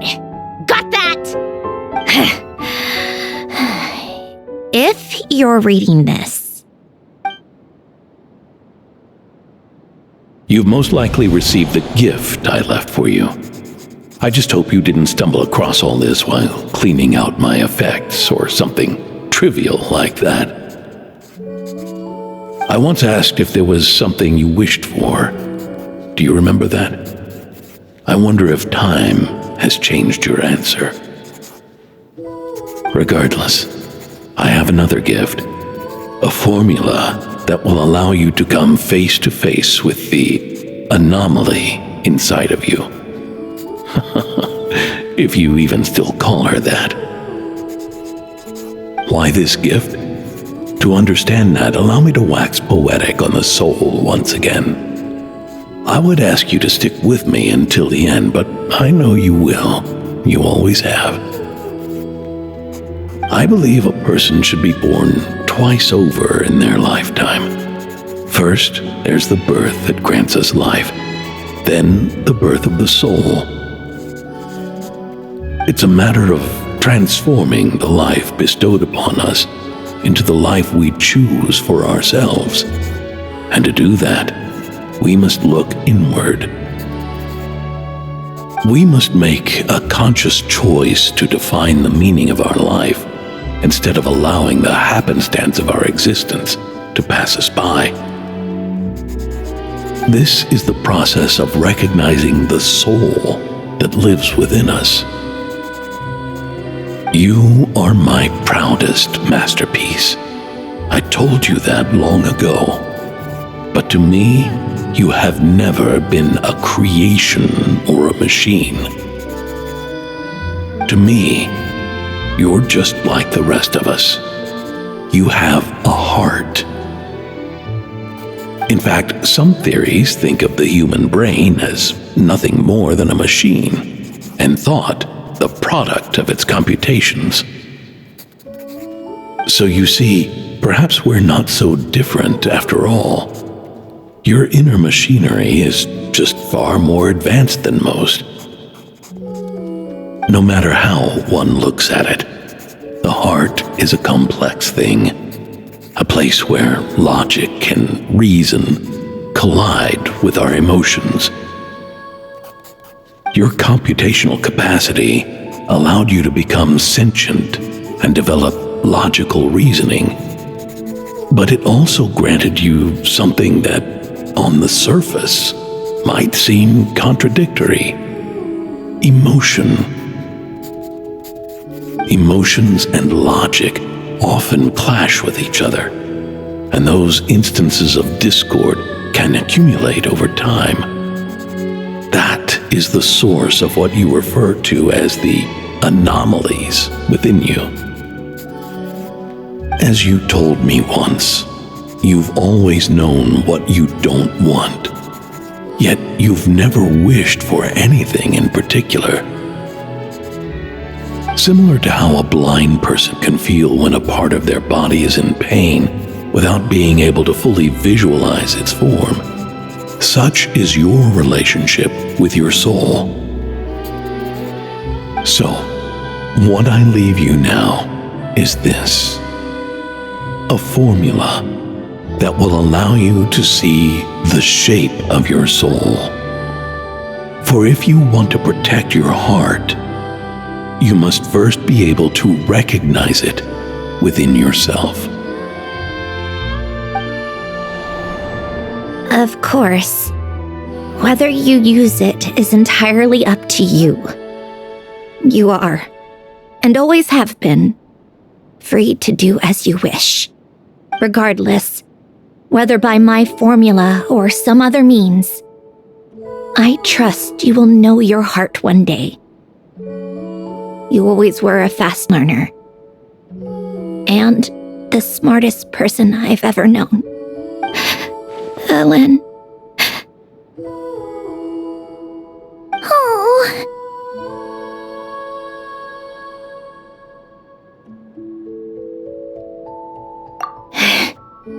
I'm fine. I've already figured out how this formula works. Let's get out of here and then we can use it. You made up your mind already? You're gonna do it? Why wouldn't I? Resolving the anomalies within my core is the reason I came here in the first place. No, I can do this on my own. But, do you want to watch? What do you mean? I already know what anomaly I need to resolve.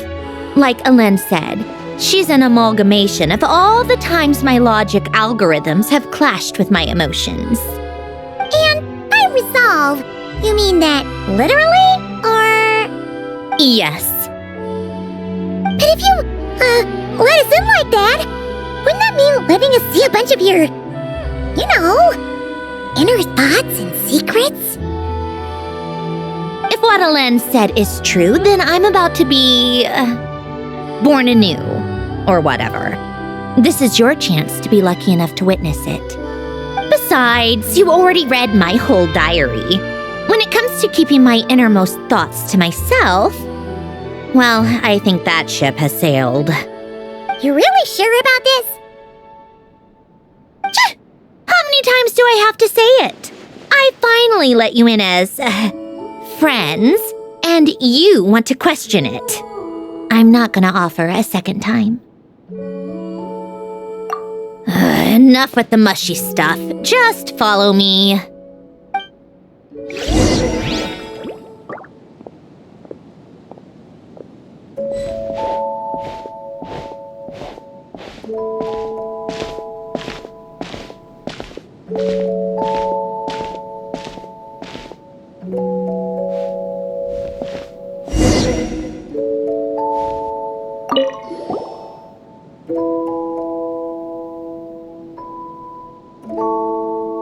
Right. With the numerological array, I can construct a simple formula that will allow you to experience what I see and hear in real time. Oh, just like St. Lolly's scent-sharing technique.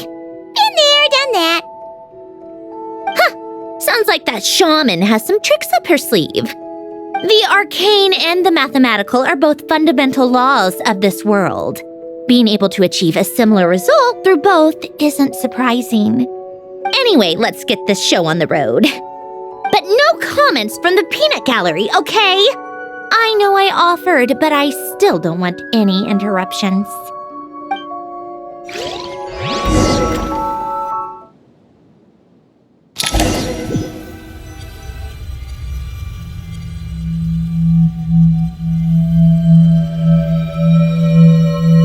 Is this my heart? No, it's probably just the result of Alen's formula. A space dedicated to resolving anomalies. Huh. But it looks like the walls are all... mirrors? You made it. About time. Is that me? From the past? You just spoke of anomalies. Well, here I am. What happens when emotion contradicts reason? Shall we sit down and talk?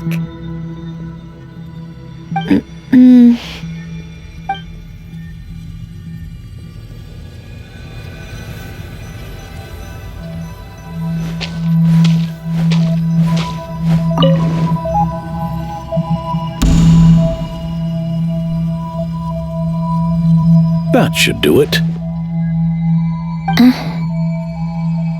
Hello? My name is Alain Guillotin. Can you hear me? Brings back memories, doesn't it? The time we spent here. Here. I want you to have this. A notebook? You can use it to write things down. I don't need to write things down. I have unlimited memory. Even so, some things are more important than others, right? You can use it to write about the things that matter. So you wish me to carry out a basic priority sorting operation? I suppose you can think of it like that for now. But journaling is also an act of finding oneself. Much like we use wooden stakes to guide a plant to grow in a certain manner, what we choose to write down gives the soul much needed direction. In the act of choosing what to forget and what to hold on to, we decide what kind of person we want to become. I don't understand. Like I said earlier, I don't need something like this. This is where we were born, where our life began.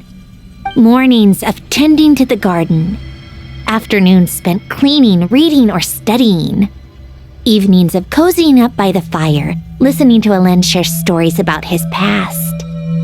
Alen. What is it? What are you drinking? Oh, this? It's coffee. It, makes me more productive. I want to try it. Oh, okay. Here.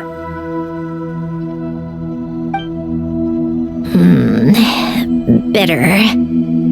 Speaking of, why did you design me with senses? Taste, smell, touch. Well, I'm not quite sure. It just felt like the right thing to do. I suppose I hoped you might have a life of your own one day, and that you deserve to experience all life has to offer. Oh. Still bitter. But the smell is nice. I thought those peaceful days would go on forever. You know that's not possible. Maybe. But how was I supposed to know the end was just around the corner? That was just bad luck. Was it? Well, it certainly became a pattern, now didn't it?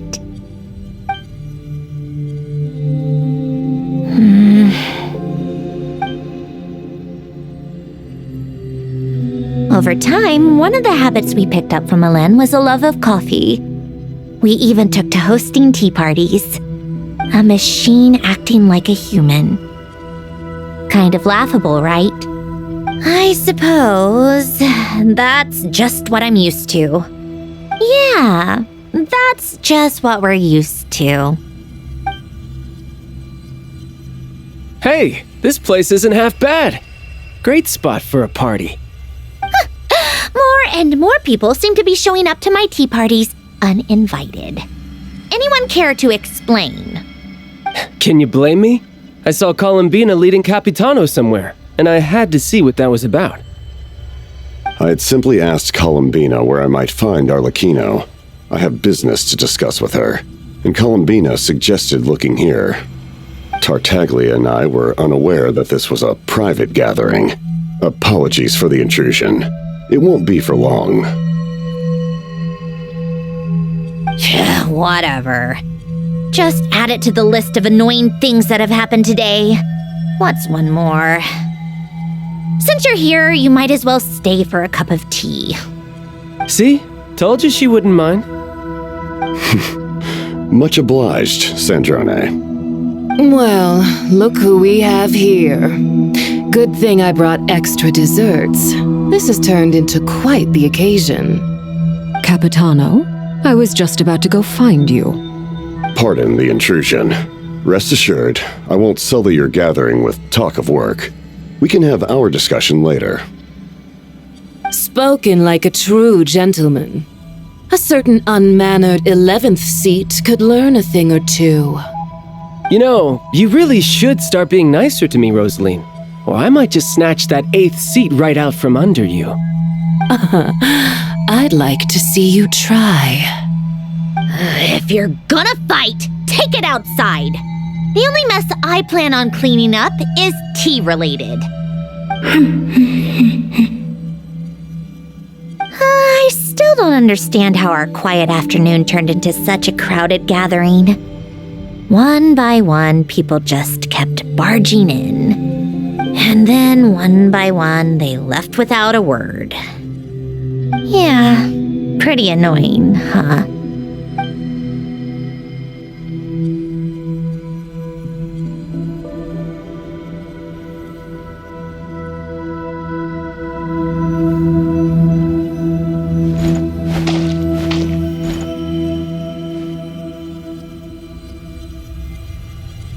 Of all my days with the Fatui, the times I spent with you, Arlecchino, and Rosaline, they were my favorite. Goodbye, Sandrone.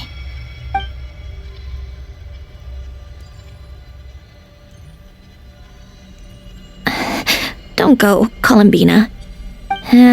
We should have just said that. Why didn't we? If we had, would the story have had a different ending? She couldn't stay. There was no future for her here. She would have just faded away. You're right. I suppose that's why you call me an anomaly. Every time you make a decision, there's a voice inside your heart. My voice, asking to contradict all logic and reason. Why didn't we make her stay? Is it worse to fight for something just to lose it? Or not to have fought at all? Don't you find it unfair? One by one, we keep losing the things we care about the most. But in the end, whether I want to fight for something or cry over all we've lost, you just push it down and pretend not to hear.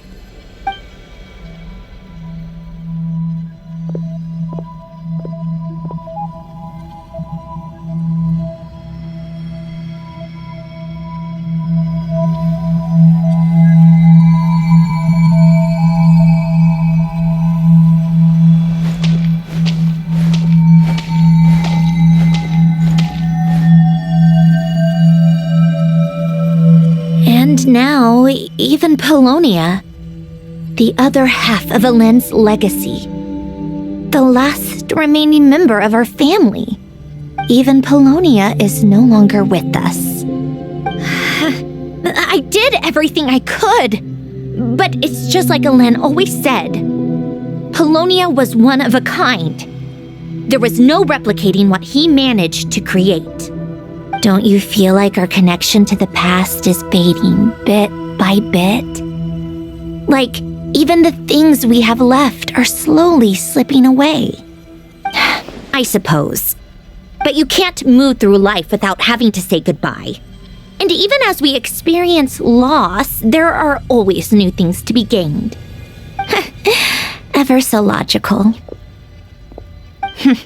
What's your take then? It feels like the more I care about something, the faster the world takes it away. It sounds so stupid, but I can't help it. That's the hand life has dealt me time and time again. Why even fight for something that's just going to be lost in the end?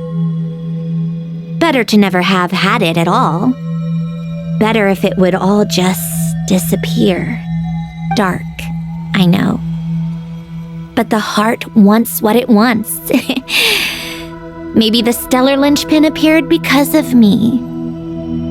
Because of what I wish for. I don't think so. Yeah, probably not. What an anomaly wants goes against all logic and reason after all. Well, go ahead and do what you came for. You're here to resolve the anomaly, aren't you?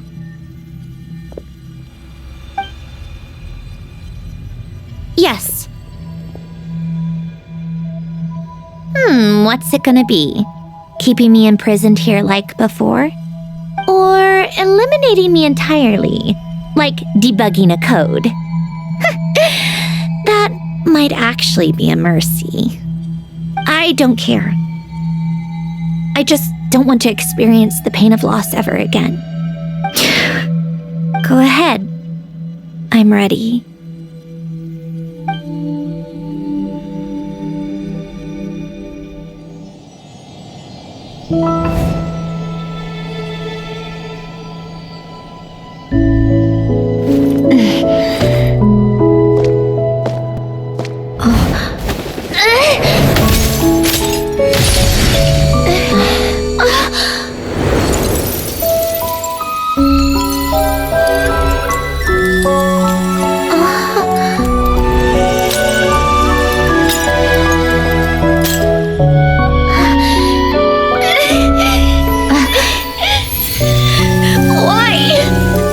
Why do we keep losing everything we care about? I know it hurts, but that's life. I wish... I know. I've always known. Because we've been one all along.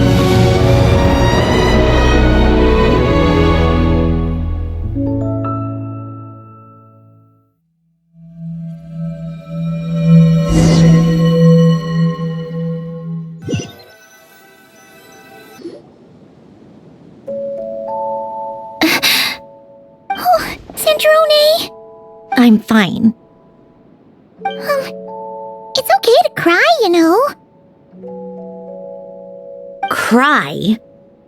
You've gotta be kidding me. Save the comforting for someone who needs it, Paimon. The emotional side of my core algorithm. My emotion module has always been fully developed and operational. Ellen tried to tell me that too. I've just chosen to ignore her voice all this time.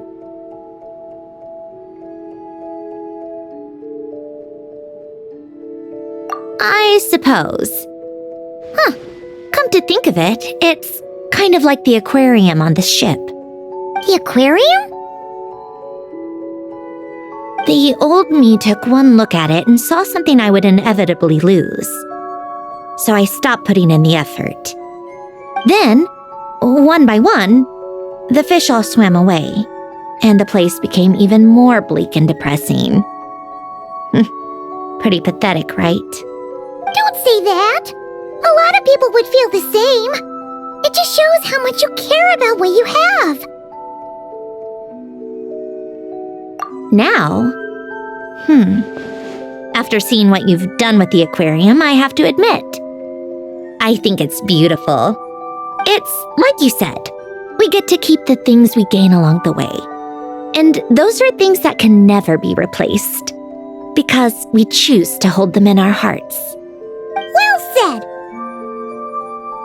Besides, I've already died once. I'd be stupid not to make the most of this second chance. Right.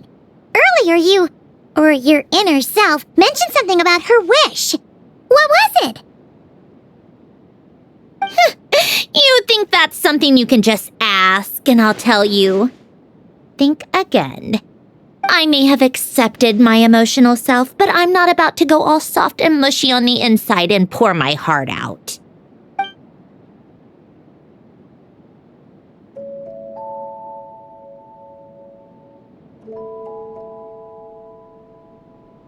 That said, taking a step in the right direction couldn't hurt. Starting with cleaning some old aquarium tanks of my own. Huh? Metaphorically speaking, I mean. Come on, let's head back to the ship. I need to talk to that shaman.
Huh?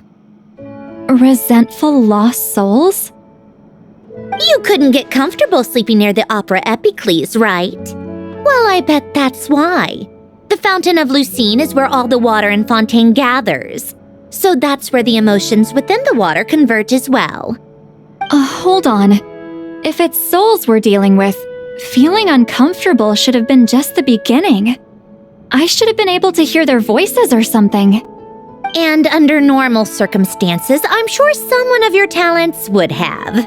The problem is, these souls are no longer complete. Remind me how they ended up like that again? You mentioned something about them being split apart? Yes, it's called soul severing. Renee of the Nartsitzenkreuz Ordo came up with it. After learning of Fontaine's impending doom, Renee thought if he could find a means for the soul to live on in perpetuity, it might ensure the world's salvation. Soul severing was the first step of his research. Unfortunately, his theory of the four orthants was imperfect at the time, and a failure along the way caused his physical form to dissipate. Jakob, another member of the Nartsitzenkreuz Ordo, sought to carry on Renee's legacy and restore his physical form. He even used some of the people who stood in his way as test subjects for his research. By severing their souls? Yes. After Renee successfully awakened, the two continued their research, and all the severed souls ended up merging into Renee's consciousness. After you saved Fontaine by turning Fontainians into true humans, these souls returned to the ley lines. But the souls severed before Renee awakened had nowhere to go, doomed to forever wander the waters of Fontaine as listless spirits. Almost as if they exist outside the bounds of this world. Unrecognized by the ley lines or fate. No wonder I couldn't sense them.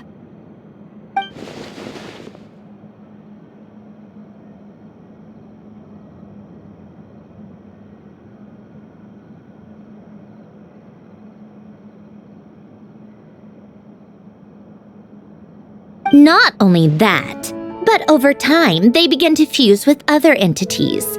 Their inner resentment lured in all sorts of evil beings, which corrupted and defiled them into nothing more than accumulations of filth. But the full transformation must have been recent. Otherwise, the Udex surely would have noticed. Wait, no, he must know already. That would explain the underwater Melazine patrols. No wonder I kept running into officers from the Mara Chaussee Phantom earlier. In that case, let's go find Nervalette and we can sort it out together. Not just yet. Why not? For one, the diplomatic castle alone would be a nightmare. Even though I haven't reported back to Snezhnaya yet, I'm not planning to leave the Fatui anytime soon. Besides, with me here, success is a done deal. Involving other people would just complicate things. All I need is for Miss Lolly to help pinpoint the location of this monstrosity. Think you can do it? With my eyes closed. This is what I do. I'm a lot better at it than manning a desk, at least. But, how exactly do you plan on resolving this soul stuff? Even to me, there's no obvious answer. Seems pretty complicated, all things considered. Just trust me. I have the perfect solution. Oh, all right. If you're that confident, we'll follow your lead. Why the sudden interest in helping Fontaine with this, Androne? You never knew Renee and the others, right? No, I didn't. And you're right. This problem has nothing to do with me. I wouldn't get within 10 feet of the Nartsitzenkreuz Ordo or its members. But, in his later years, Elen told me he regretted not helping his best friend when he needed it the most. He also felt sorry towards Marianne for being too lost in his mechanical research to look after her properly. If he were still with us, I think he'd do the same. He might have a few choice words to say about it, but even after everything, he wouldn't leave his friend's mess for someone else to clean up. Friends shouldn't hold grudges or leave behind regrets. Fixing what happened between him and Renee was one of his greatest wishes. All I'm doing is fulfilling it in his stead. You know, you really do seem a little different now. You mean everything that just happened wasn't for nothing? Why, thank you for pointing out the obvious, Paimon.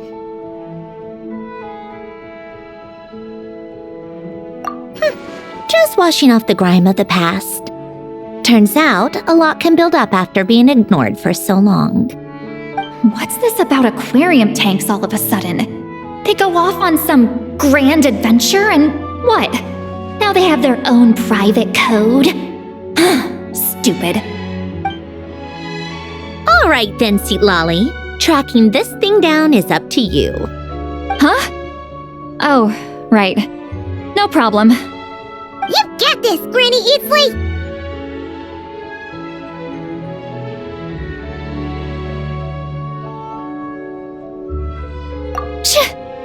You! Come with me to Hotel de Boer for a drink. Right now.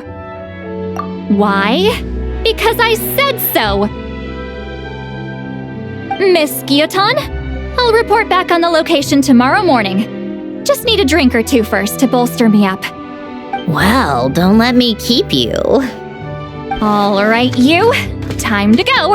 I've got scores that need settling. Huh?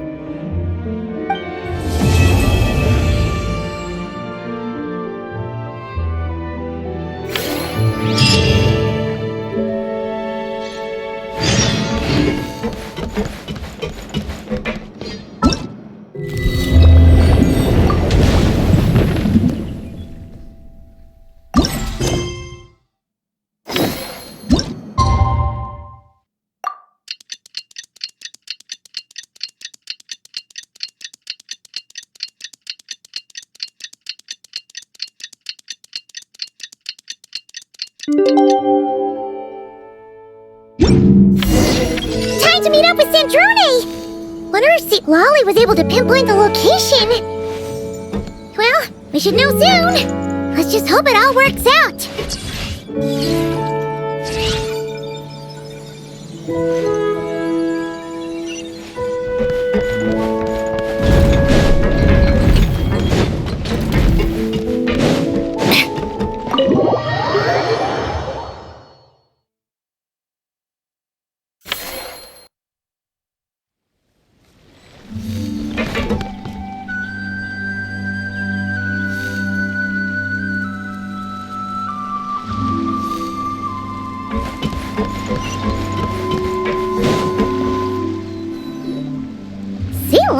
sure drank a lot last night, huh?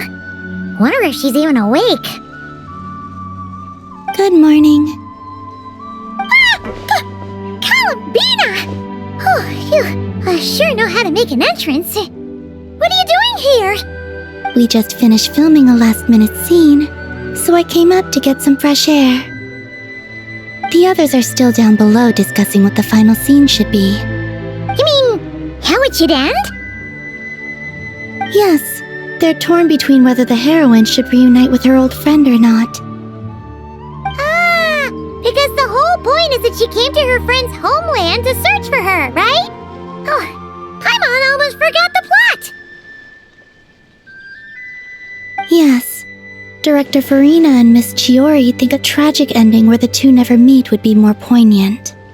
But Director Xavier thinks having the two reunite would make for a more touching and heartwarming ending.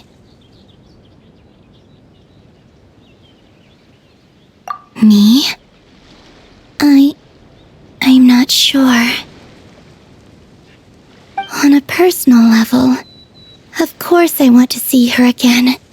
Of course I want to experience that moment where we reunite, even if it's just for the cameras. But that means an actor would have to take her place, and that makes me feel... Oh...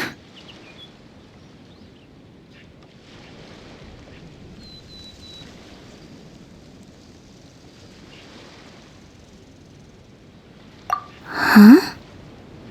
Yeah, don't look so worried! Making a film is supposed to be fun! Besides, it's all gonna work out. You can trust Paimon on that. Work out? How? Well, you know... Yep, exactly! Okay, I trust you. I'll just focus on having fun for now. Well, well, look who we have here. Traveler and Paimon. Oh, the lighting specialist and clapper loader that never were. Yeah. We kinda went AWOL, didn't we? Sorry about that! Seriously, don't worry about it. Everything's going smoothly on our end, so just do what you need to do.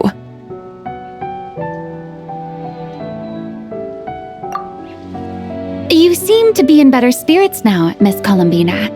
I apologize if our earlier discussion put you on the spot. It's okay, I'm fine now. The Traveler and Paimon talked me through it. So, what are your thoughts on the ending then? Should we have them reunite or not? We should tie everything up in bows. Huh?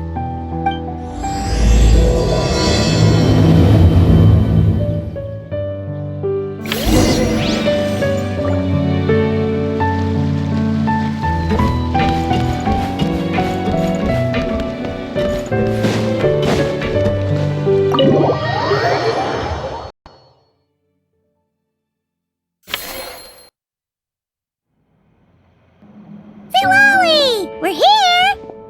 Oh, right on time. Well, yeah. We weren't the ones who drank our weight in alcohol yesterday. What? Are you suggesting Granny can't handle her liquor? It takes a lot more than that to get me drunk. Really? 'Cause, you stopped making sense after a while. Did I? Huh. News to me. I didn't say anything too crazy, I hope. Let's see. You spent half an hour bad-mouthing Auroron, half an hour complaining about work, an hour talking about light novels, and, Paimon kind of fell asleep after that. Are they gone? Oh, the crew? Yeah, we bumped into them on the deck, but they just left. Wait, but now that everything with your core is sorted out, what's stopping you from seeing Columbina? She misses you a lot. I just want to deal with this mess first. Besides, this is a perfect chance to make her jump for once. I have to plan it out more. But enough about that. Were you able to pinpoint the location of our target? Of course! When Granny Eatsley promises something, she delivers. Great, let's see. Morte region. Oh, wait, this is the Tower of Gestalt. The place the souls were severed. Is that the source of the resentment?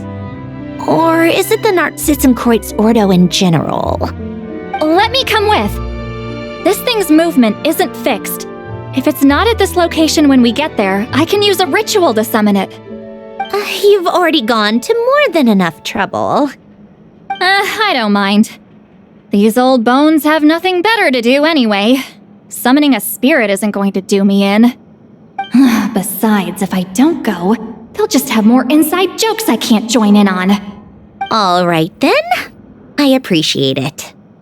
Ha! There's no time to lose! Let's head out!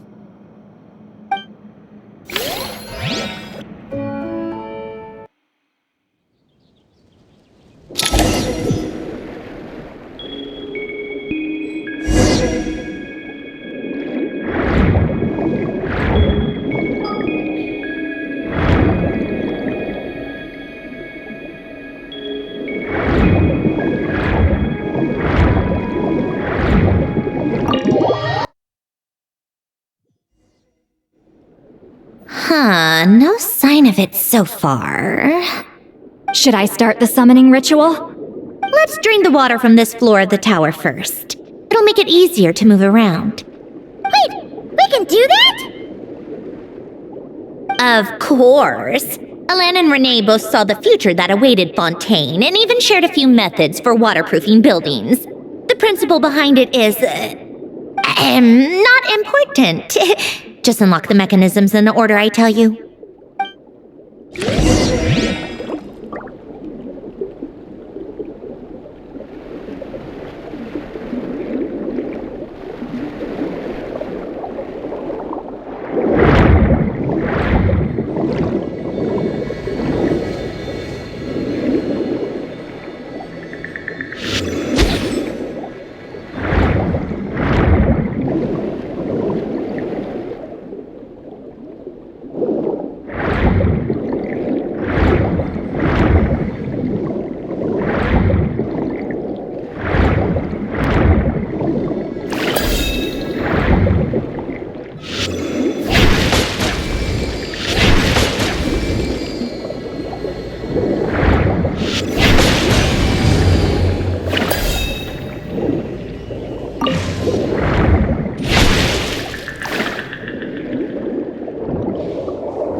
Ready? Yeah. When this thing appears, I'll try talking to the souls inside. But more than likely, they've already been driven to madness. If communication fails, we'll have a battle on our hands. In that case, Paimon better find a hiding spot. If a fight does break out, I should be the one to deliver the final blow. Trust me on that. Understood. All right, I need quiet. Wandering spirits drifting along the tides. Hear me now. Broken souls, silenced, torn apart, and forsaken. Follow the traces of the past and return to us. Let resentment recognize resentment. Let vile entities be drawn together. And in this place, take form once more.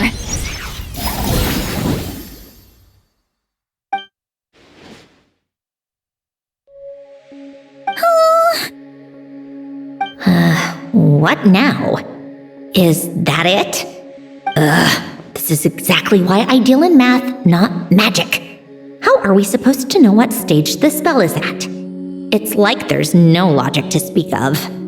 Mechanical science is so much easier to...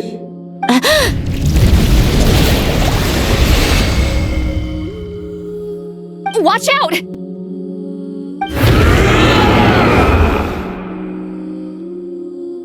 Hey, you! Or whoever's inside of you. I need you to listen to me. I'm a descendant of Fontaine's Lord Artificer, Alain Guillotin. I can make you whole again and return you to the ley lines.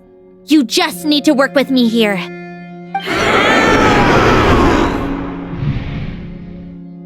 Cedrone! Looks like talking this out is off the table. All right, plan B. Time to blow off some steam.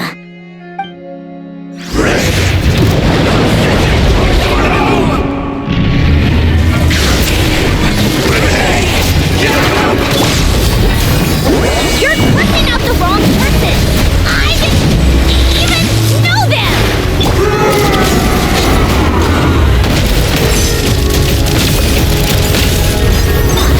Time entered.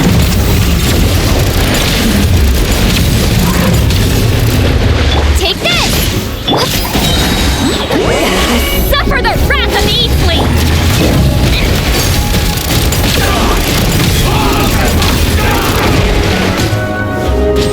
Most of them already did, but you still have a chance to return to the ley lines and reunite with your families.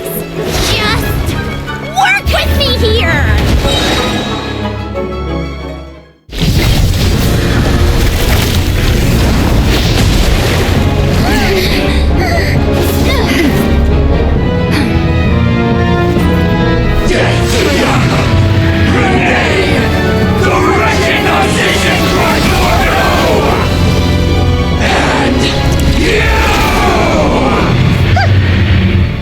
I'm not like them.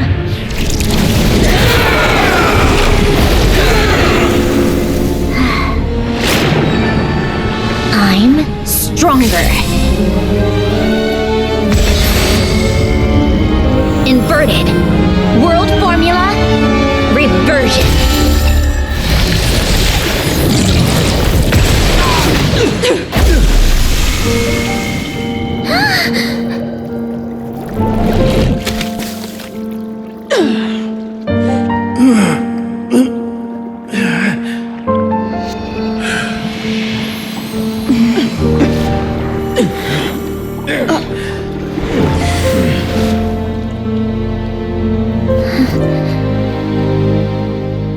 Be at peace among the tides, lost souls.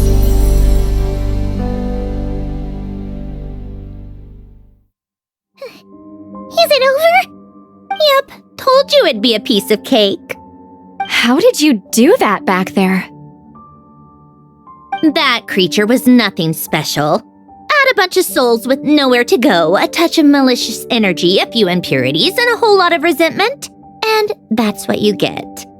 All I did was separate the original souls from the rest of the filth, allowing them to be accepted by the current rules of the world. The principle behind the world formula is divergence. Starting from a point of origin, it deconstructs and reconstructs the possibilities of the world to find certain answers. So, it would follow that reverse calculating the world formula allows us to achieve convergence and restoration instead. Using a numerological array, I was able to do just that. It's similar to the concept of homological reduction in mathematics. I reduced them to the basic fundamental essence of their being without changing their underlying nature. That meant... never mind. Judging by all the blank stares, I'm guessing you don't actually care. I think I finally understand how Outlanders feel when I ramble on about shaman stuff. Point is, it was super impressive! You really are amazing, Cedrone! You're just realizing that now.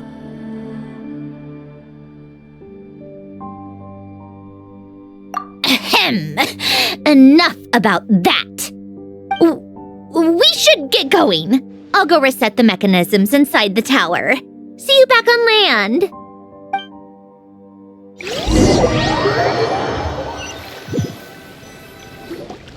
Well, that's one old mess for the books.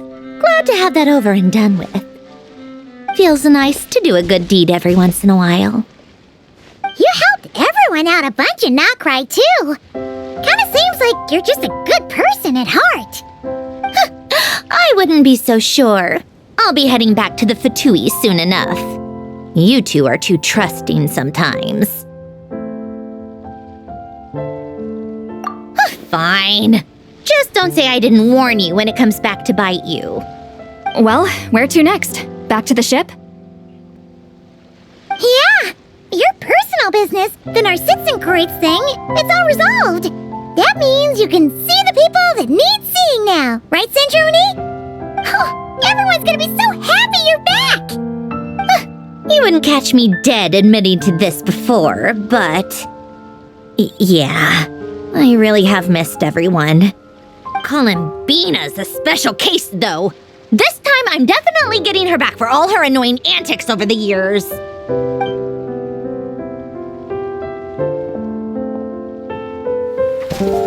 She'll sense me coming from a mile off. How am I gonna...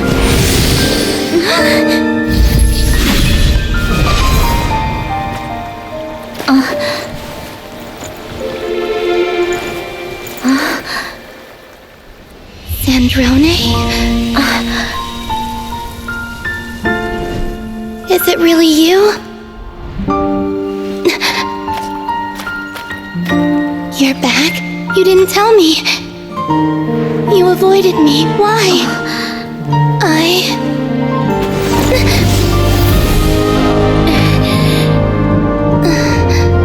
Sandrone? Now we're even. I missed you so much. That makes one of us, idiot. I'm here, Columbina.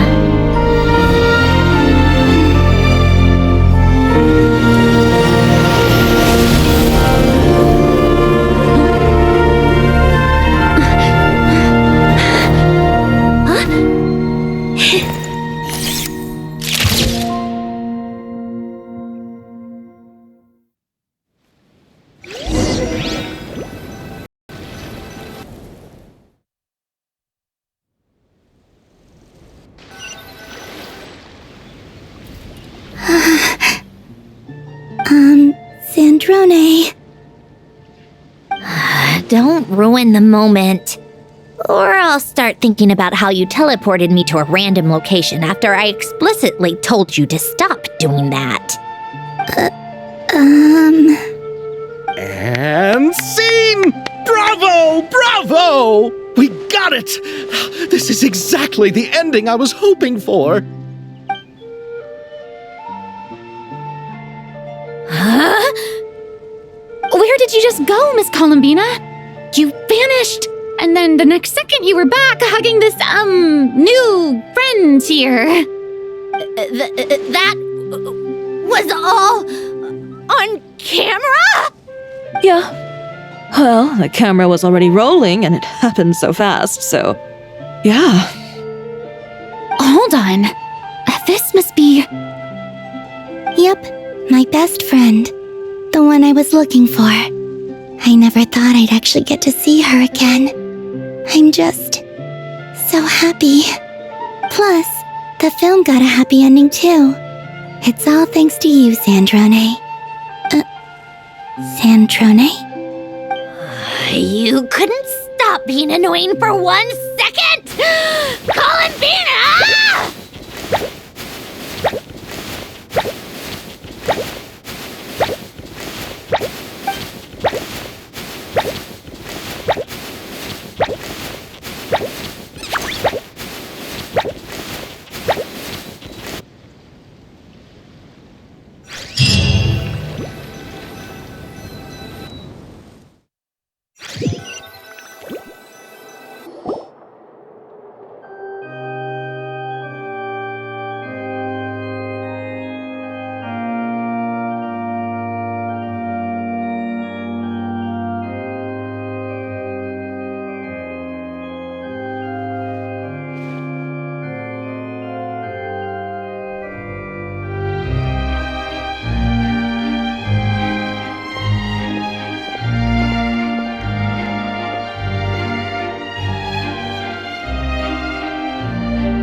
As expected, going to the opera house is the true way to enjoy a film.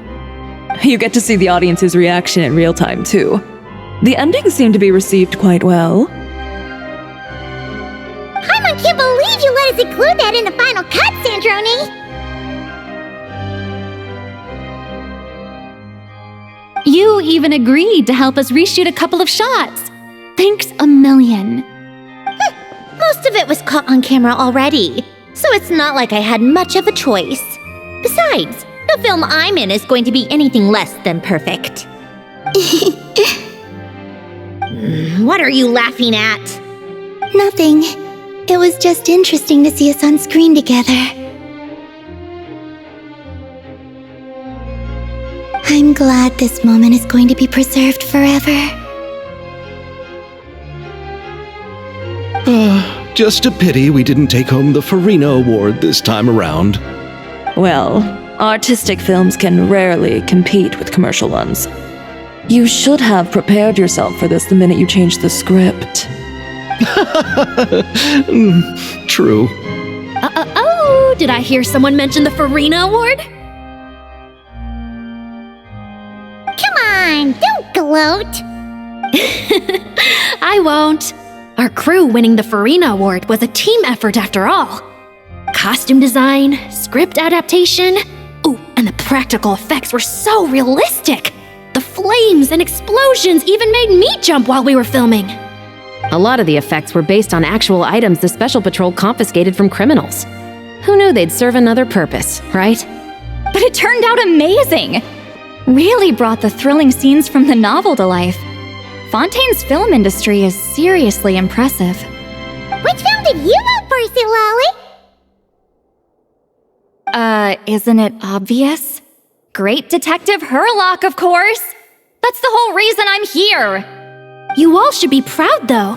A lot of critics are saying really good things about your film, too. Longing and loss, searching for something even after it's gone. It's a film that makes you think about life and how important it is to explore those themes. Well, that is what the art of storytelling is for. Watching a film with friends is so much fun! There's so much to talk about! Ooh, let's throw a celebration later then! We're all old friends! Oh, we could find a place and chat to our heart's content! How about the Winglet? That's perfect! Friends and family are more than welcome too. So if you want to bring people, don't be shy. You all can head over first and make yourselves at home. I'll bring over some refreshments in a bit. I just have one more stop to make first. Can I come?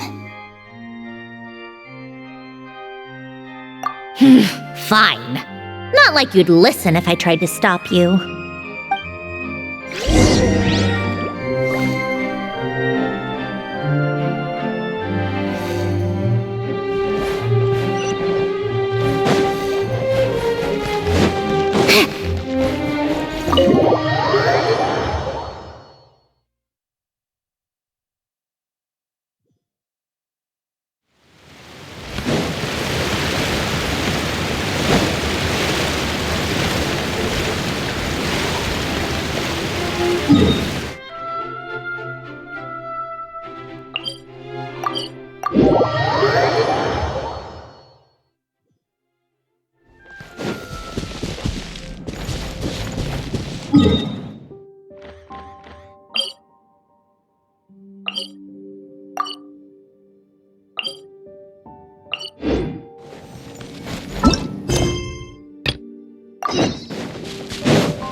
Yes. Here lies Lord Artificer, Elaine Guillotin. This is his grave. Oh. I'm sorry, Ellen. I'm sorry this is the first time I've been back since leaving Fontaine. I should have come to see you more often. I got your gift. I even cleaned up one of the Nartsitzenkreuz Ordo's messes along the way. Our home is just as quiet and warm as it always was. The flowers in the garden are still thriving. I'll make sure to tend to them more often from now on. Polonia received irreparable damage in battle. I should have taken better care of your invention. I'm sorry. Polonia was family to me. Just like you. You always said I was a fast learner. But I'm not so sure. It took me far too long to learn the things that truly matter. I never said this to you back then, but thank you for creating me. For giving me the chance to experience life. Being your family meant everything to me. Absolutely everything. Can I say a few words as well, Sandrone? Don't need my permission. Hello, Mr. Guillotin. I'm Sandrone's friend. You don't need to worry. Sandrone is doing great. Not only is she a brilliant scholar, she's made a whole bunch of friends too. And she takes great care of them. As if. She'll never admit it, but she's always there when her friends need it the most. I wouldn't even be here without her. So, if she ever needs help, her friends will be there in a heartbeat, including me. That's what best friends are for. Columbina. What else? Oh, she likes drinking bitter coffee, listening to piano music when she can't sleep. Turns out she even likes giving hugs. No, wait! Don't tell him all that! Huh? I don't understand. I didn't think you'd want to hide things from him. Well, yeah, but there are still things I don't want to say. Okay. I'll come by myself and tell him for you then. That's not what I meant! Alright. Enough with the speeches. If no one has anything else to add, let's just leave it there. Should we say a few words too? Kinda seems like Columbina said it all. Oh, great idea!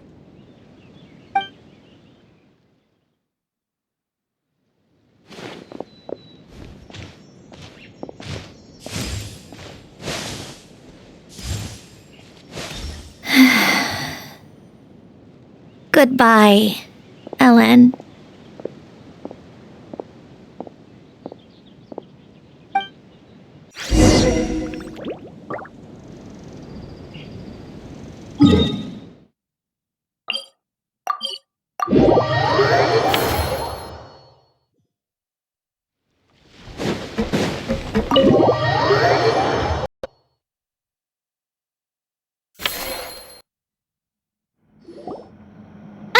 You made it! The party's already started. Oh, but, you didn't bring anyone else along? I thought you headed out to invite some friends. We did invite a friend, actually. She'll be here soon. She's even bringing some desserts to have over tea. You should join us later, Miss Farina. I do love a tea party. Then don't mind if I do. This seems like a fun occasion. Let's go talk with everyone. Good idea! We'll introduce you to all our old friends.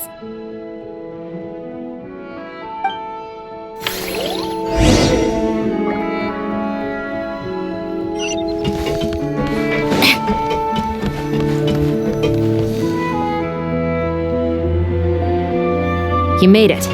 Sorry for starting the celebrations without you. No worries at all. We're just glad everyone's having such a great time.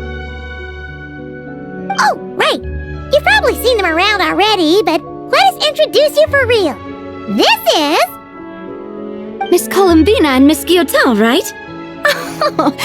We saw the film you were in. It was so touching. Yep. This one started bawling her eyes out right next to me in the theater. I know.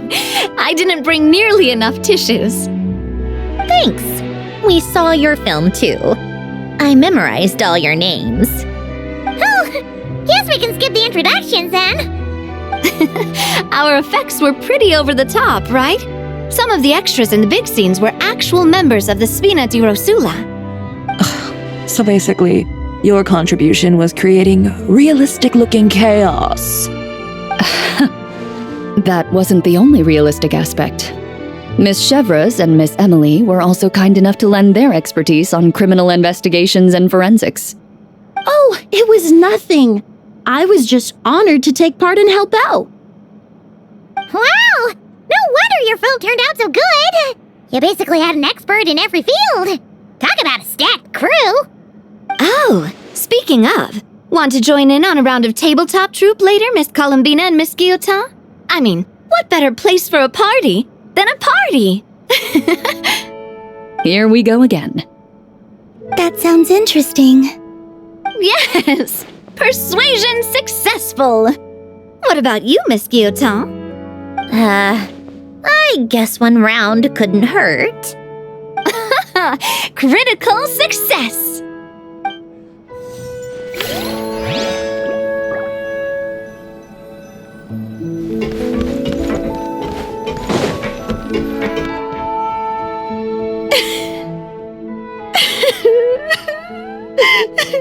What a dream come true! For once, it all worked out!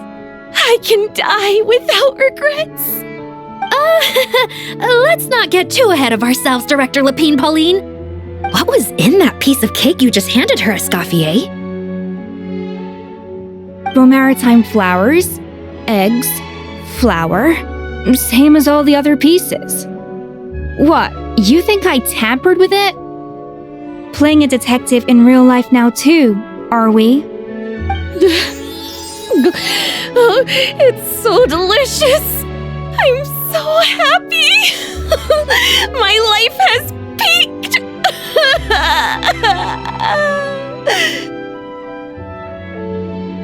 Miss Lapine Pauline, look who I brought!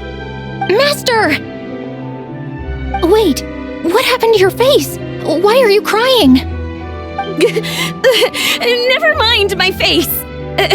Here, let me introduce you. This is Miss Charlotte and Miss Escoffier. Things are sounding lively over here.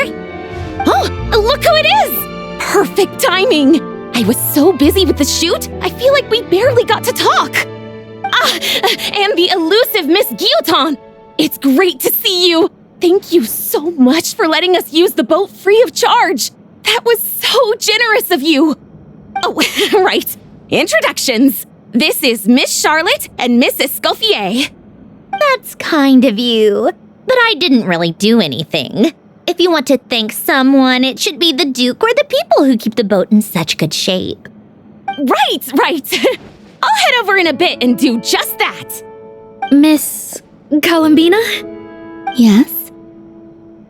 Could I interview you sometime? I'll treat you to some gâteau de bord for the trouble. There's only a limited amount available each day. Oh, but it's an absolute must-try when you're in Fontaine. Oh, sure. Bold of you to use my own cake as a bribe right in front of me. You know what? When else are we all going to be together like this? Come on, everyone! Grab your drinks!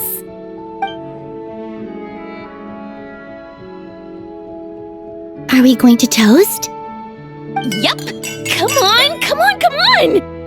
Sante!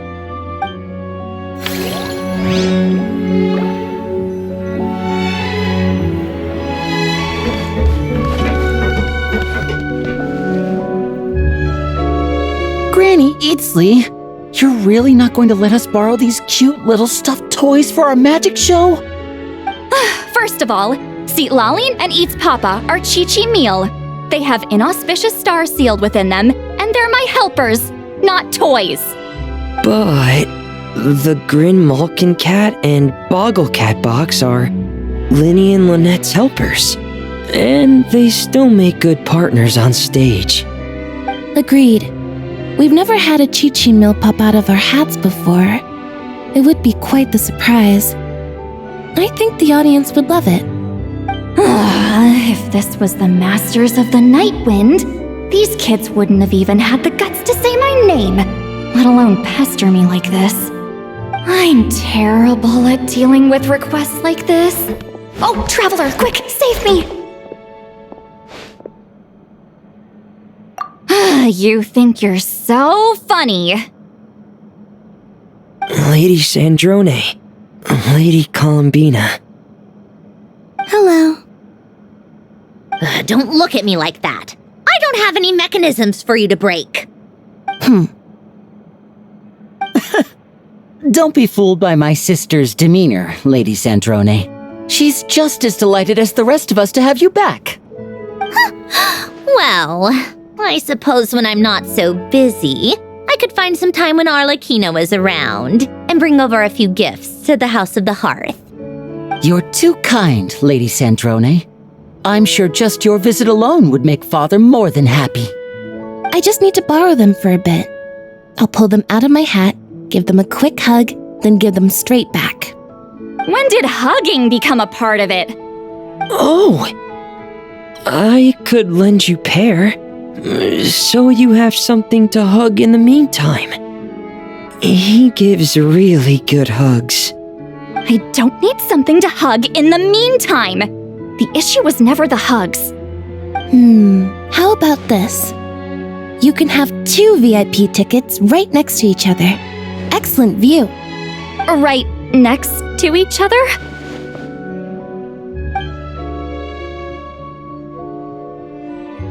Yep, super quiet. No one will bother you. I'm sure you'll have a great time. Fine.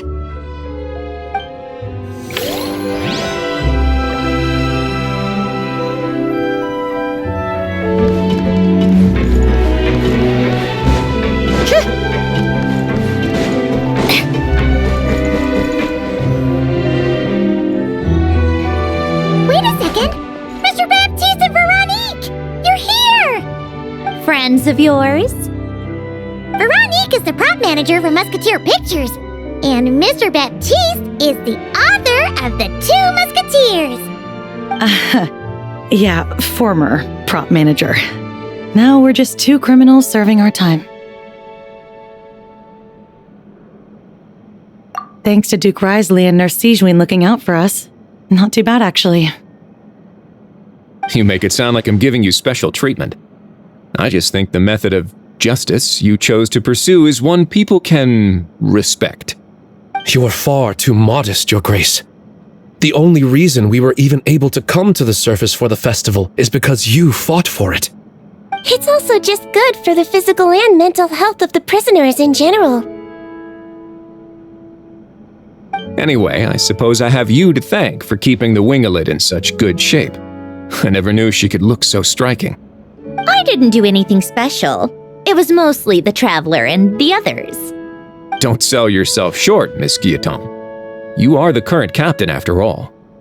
In light of that, I have to ask, do you mind if I leave up some of the installations so the people back at the fortress can also enjoy the aquarium? Huh?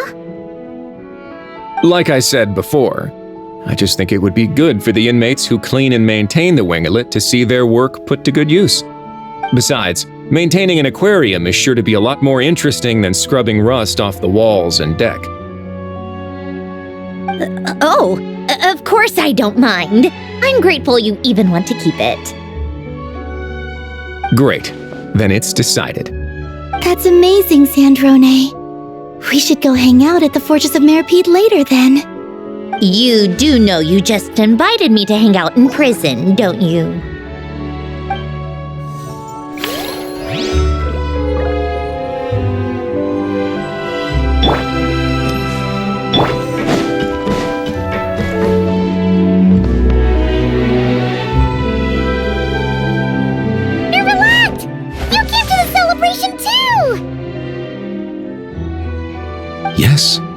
I can only hope my presence does not make anyone ill at ease. Who's this? All right! This is Nervalette, the Eudex of Fontaine. And this is Columbina and Cendrone. Greetings. Hello. These two must be the Fatus and former Fatus related to the recent incident in Nodcry. I read about them in the diplomatic report. The Eudex? Oh, the dragon that cries a lot. Oh, well... Jeez, Columbina. That's your takeaway from all those Fatui meetings? Seriously? Is that truly how I'm portrayed in the Fatui's intelligence? You must put a lot of people in prison then. Well, it would be more accurate to say I pass judgment on their crimes. All trials in Fontaine strive for fairness and justice, so as to avoid imprisoning the innocent. So, only the people who deserve it get sent to prison. Well, deserve is quite a subjective metric, is it not? At the very least, I can promise that in every trial over which I preside, I make every effort to deliver a fair verdict.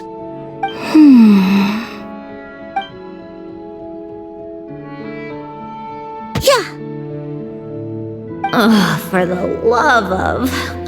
What is she doing now? You seem like a good dragon. Not the kind that throws people in prison for no reason. I think we can get along just fine. Thank you? Then she punched me because... Oh, sorry, Nervalette. She thinks that's a sign of friendship. Where does she even pick up weird habits like that? Ah, I see. I believe I have observed people on the streets of Fontaine expressing affection in a similar manner. I suppose I now know what it feels like. Yes, quite abrupt. You know, these two are surprisingly alike. Oh, looks like Arlecchino's here. Come on, Columbina. Let's go have ourselves a tea party.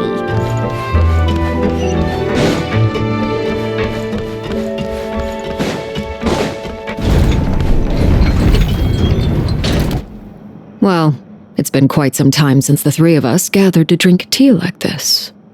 Yes, but your tea is as good as ever, Cendrone. Of course it is. The pastries you brought aren't half bad either, Arlecchino. I'm glad to hear it. Are they to your liking, Miss Farina?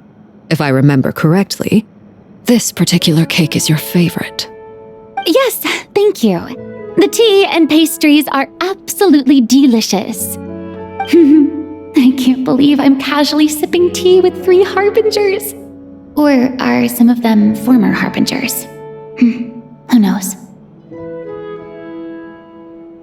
Due to diplomatic reasons at the time, our last tea party was rather tense, wasn't it, Miss Farina?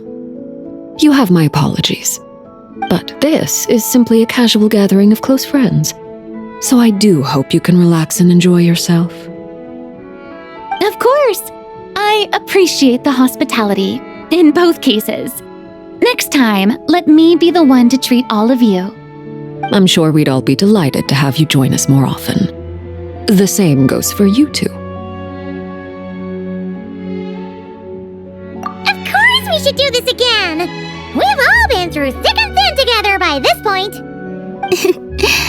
This is nice, Cendrone. It reminds me of the happy times back in Snezhnaya, when things were so lively. Yeah. To be honest, I never thought these gatherings would feel this lively ever again. Well, I think I speak for all of us when I say we're truly glad you're back, Cendrone.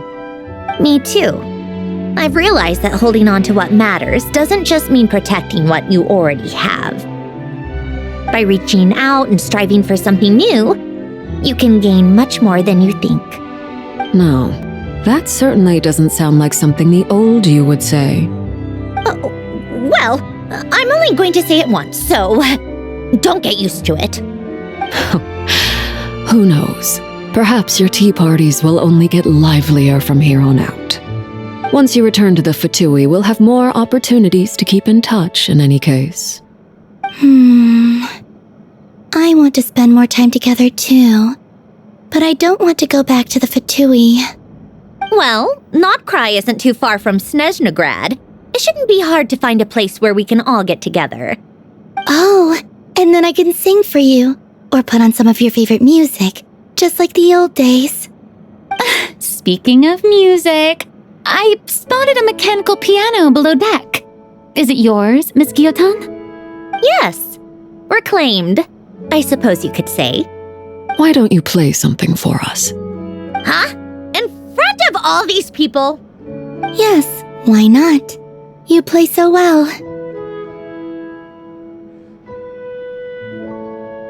Yeah, come on! Just a little, please? For the love of... Fine! One piece, and that's it.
Musketeer pictures! Everyone ready?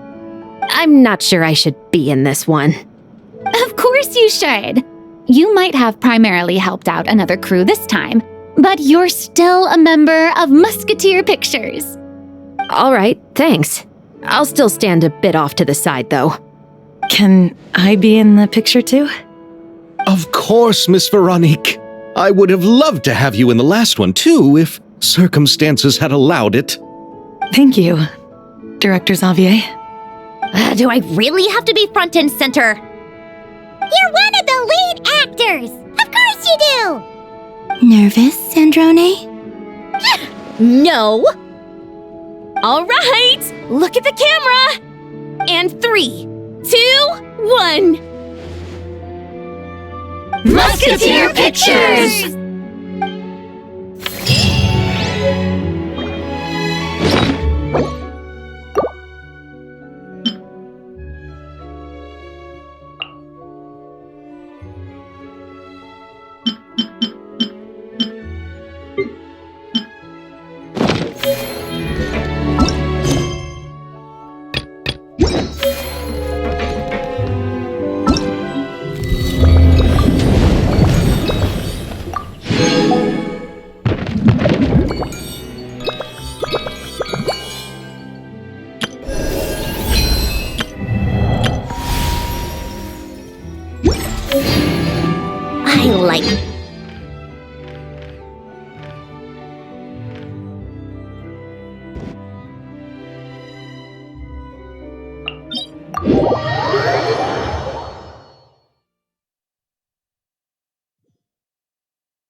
something on your mind again? Let's work through it together. 2 heads are better than 1.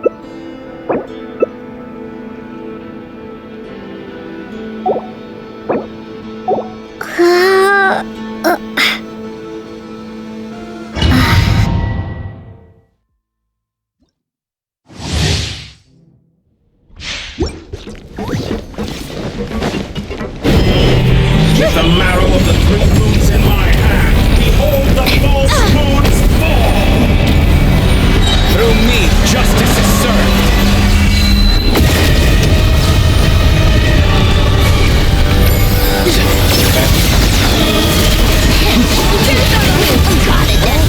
Tea party is over.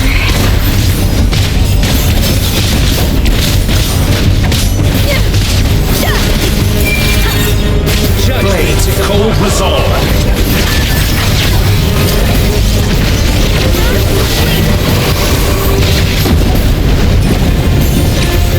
That's more like an intro.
You've barely managed to touch my level.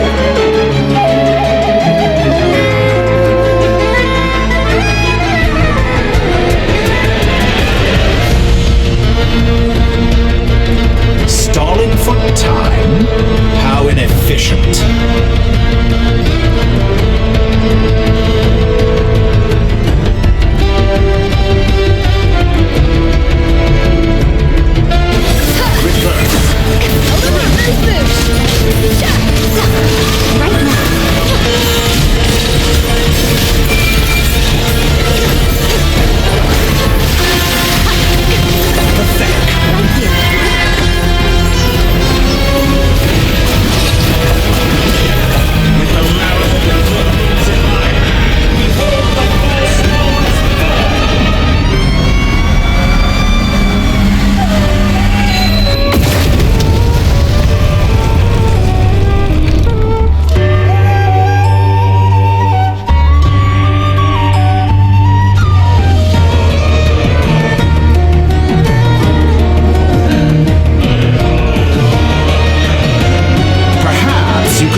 about time we threw another tea party, don't you think?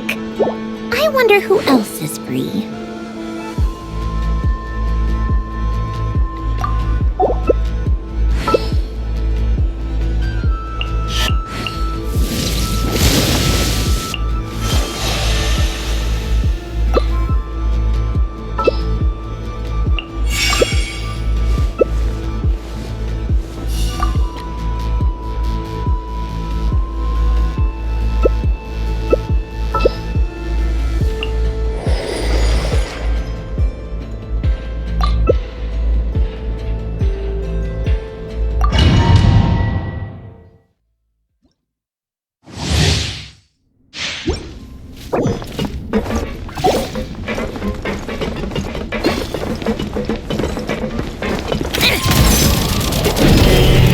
With the marrow of the three moons in my hand, behold the false moon's fall! Allow me!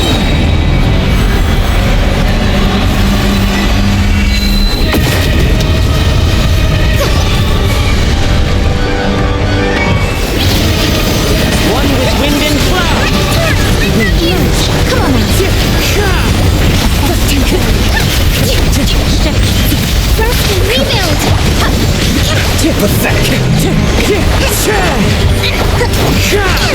Now tires. Right Be down. shot! Wind strike! Thorn my knife! Take a break.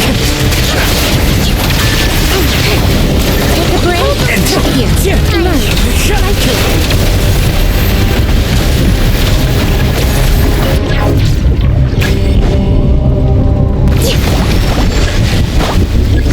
Come on now. Come on, keep up. Allow me.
Here's to a life where the drinks keep flowing and the Mora keeps rolling.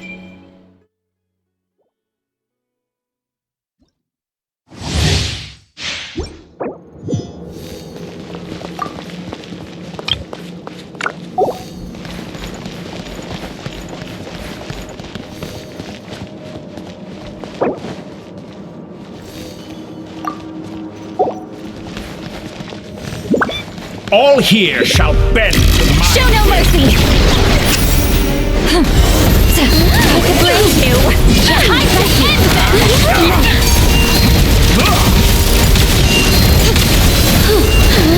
How tiresome.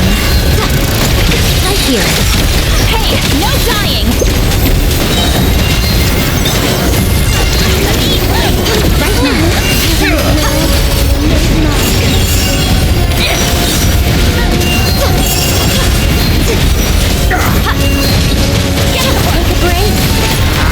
now. Nothing left. Keep lolling! Right here! Get him!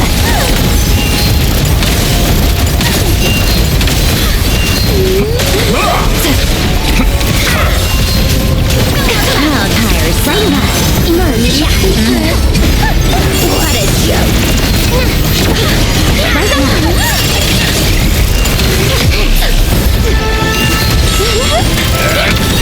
Emerge.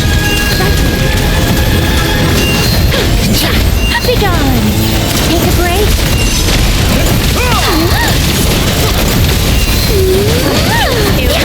Time to end them. Thank you. How tiresome.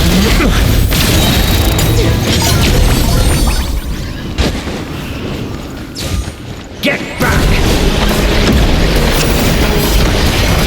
Snatch it from my grasp!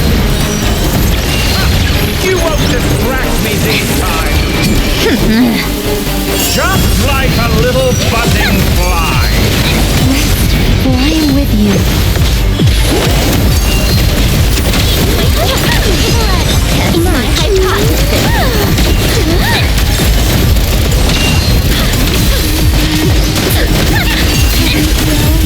Made mine.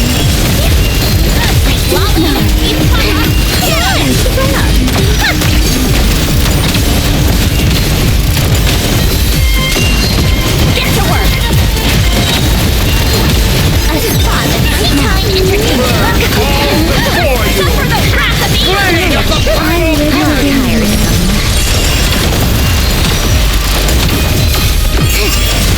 Take a break.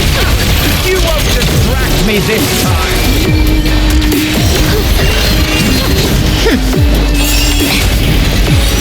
Come on, light up. Time to end them. My hypothesis emerged. New world that I've longed for!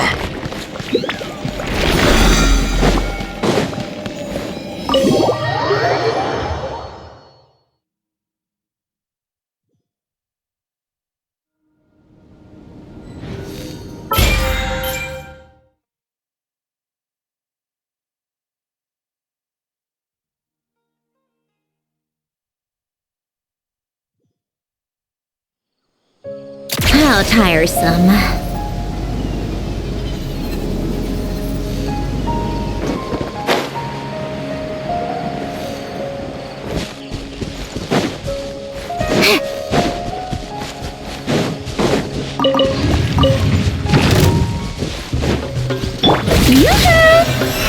Right now. Surge, right here. Take a break. Yeah.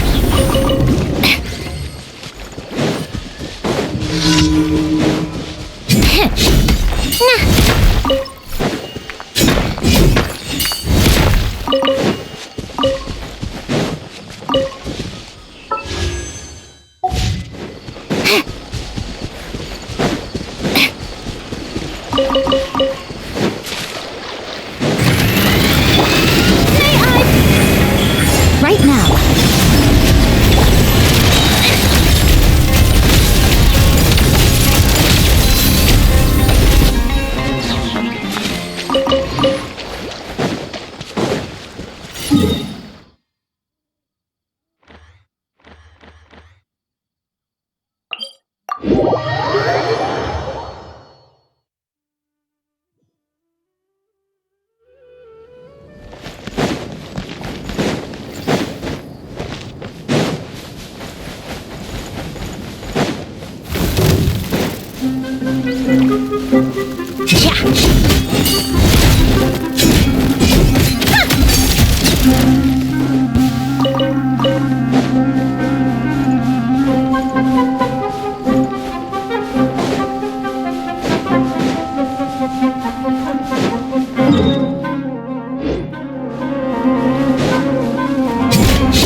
The show begins! Come on, keep up!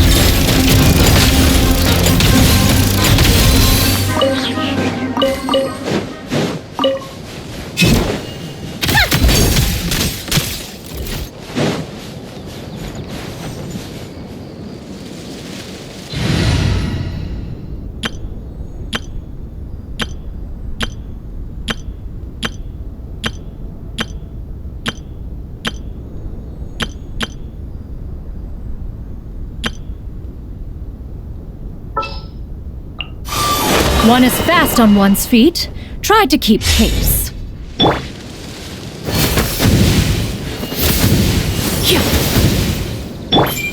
Such defiance!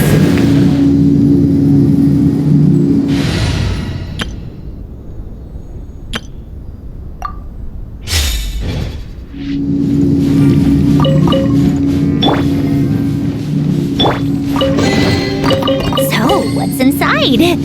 Not that I care.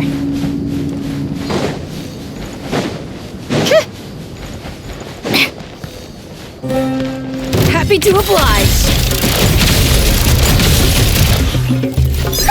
What a joke! Take my leave.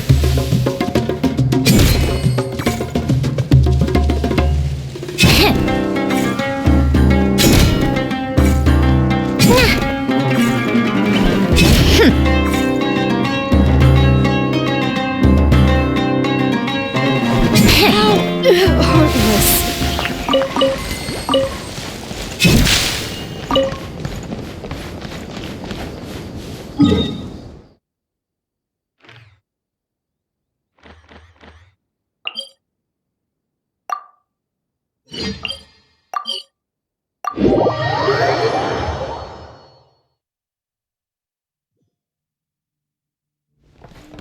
Welcome to the Adventurers Guild, my lady.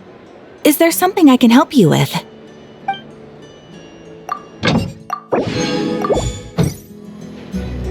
Welcome to the Adventurers Guild, my lady. Thank you for completing today.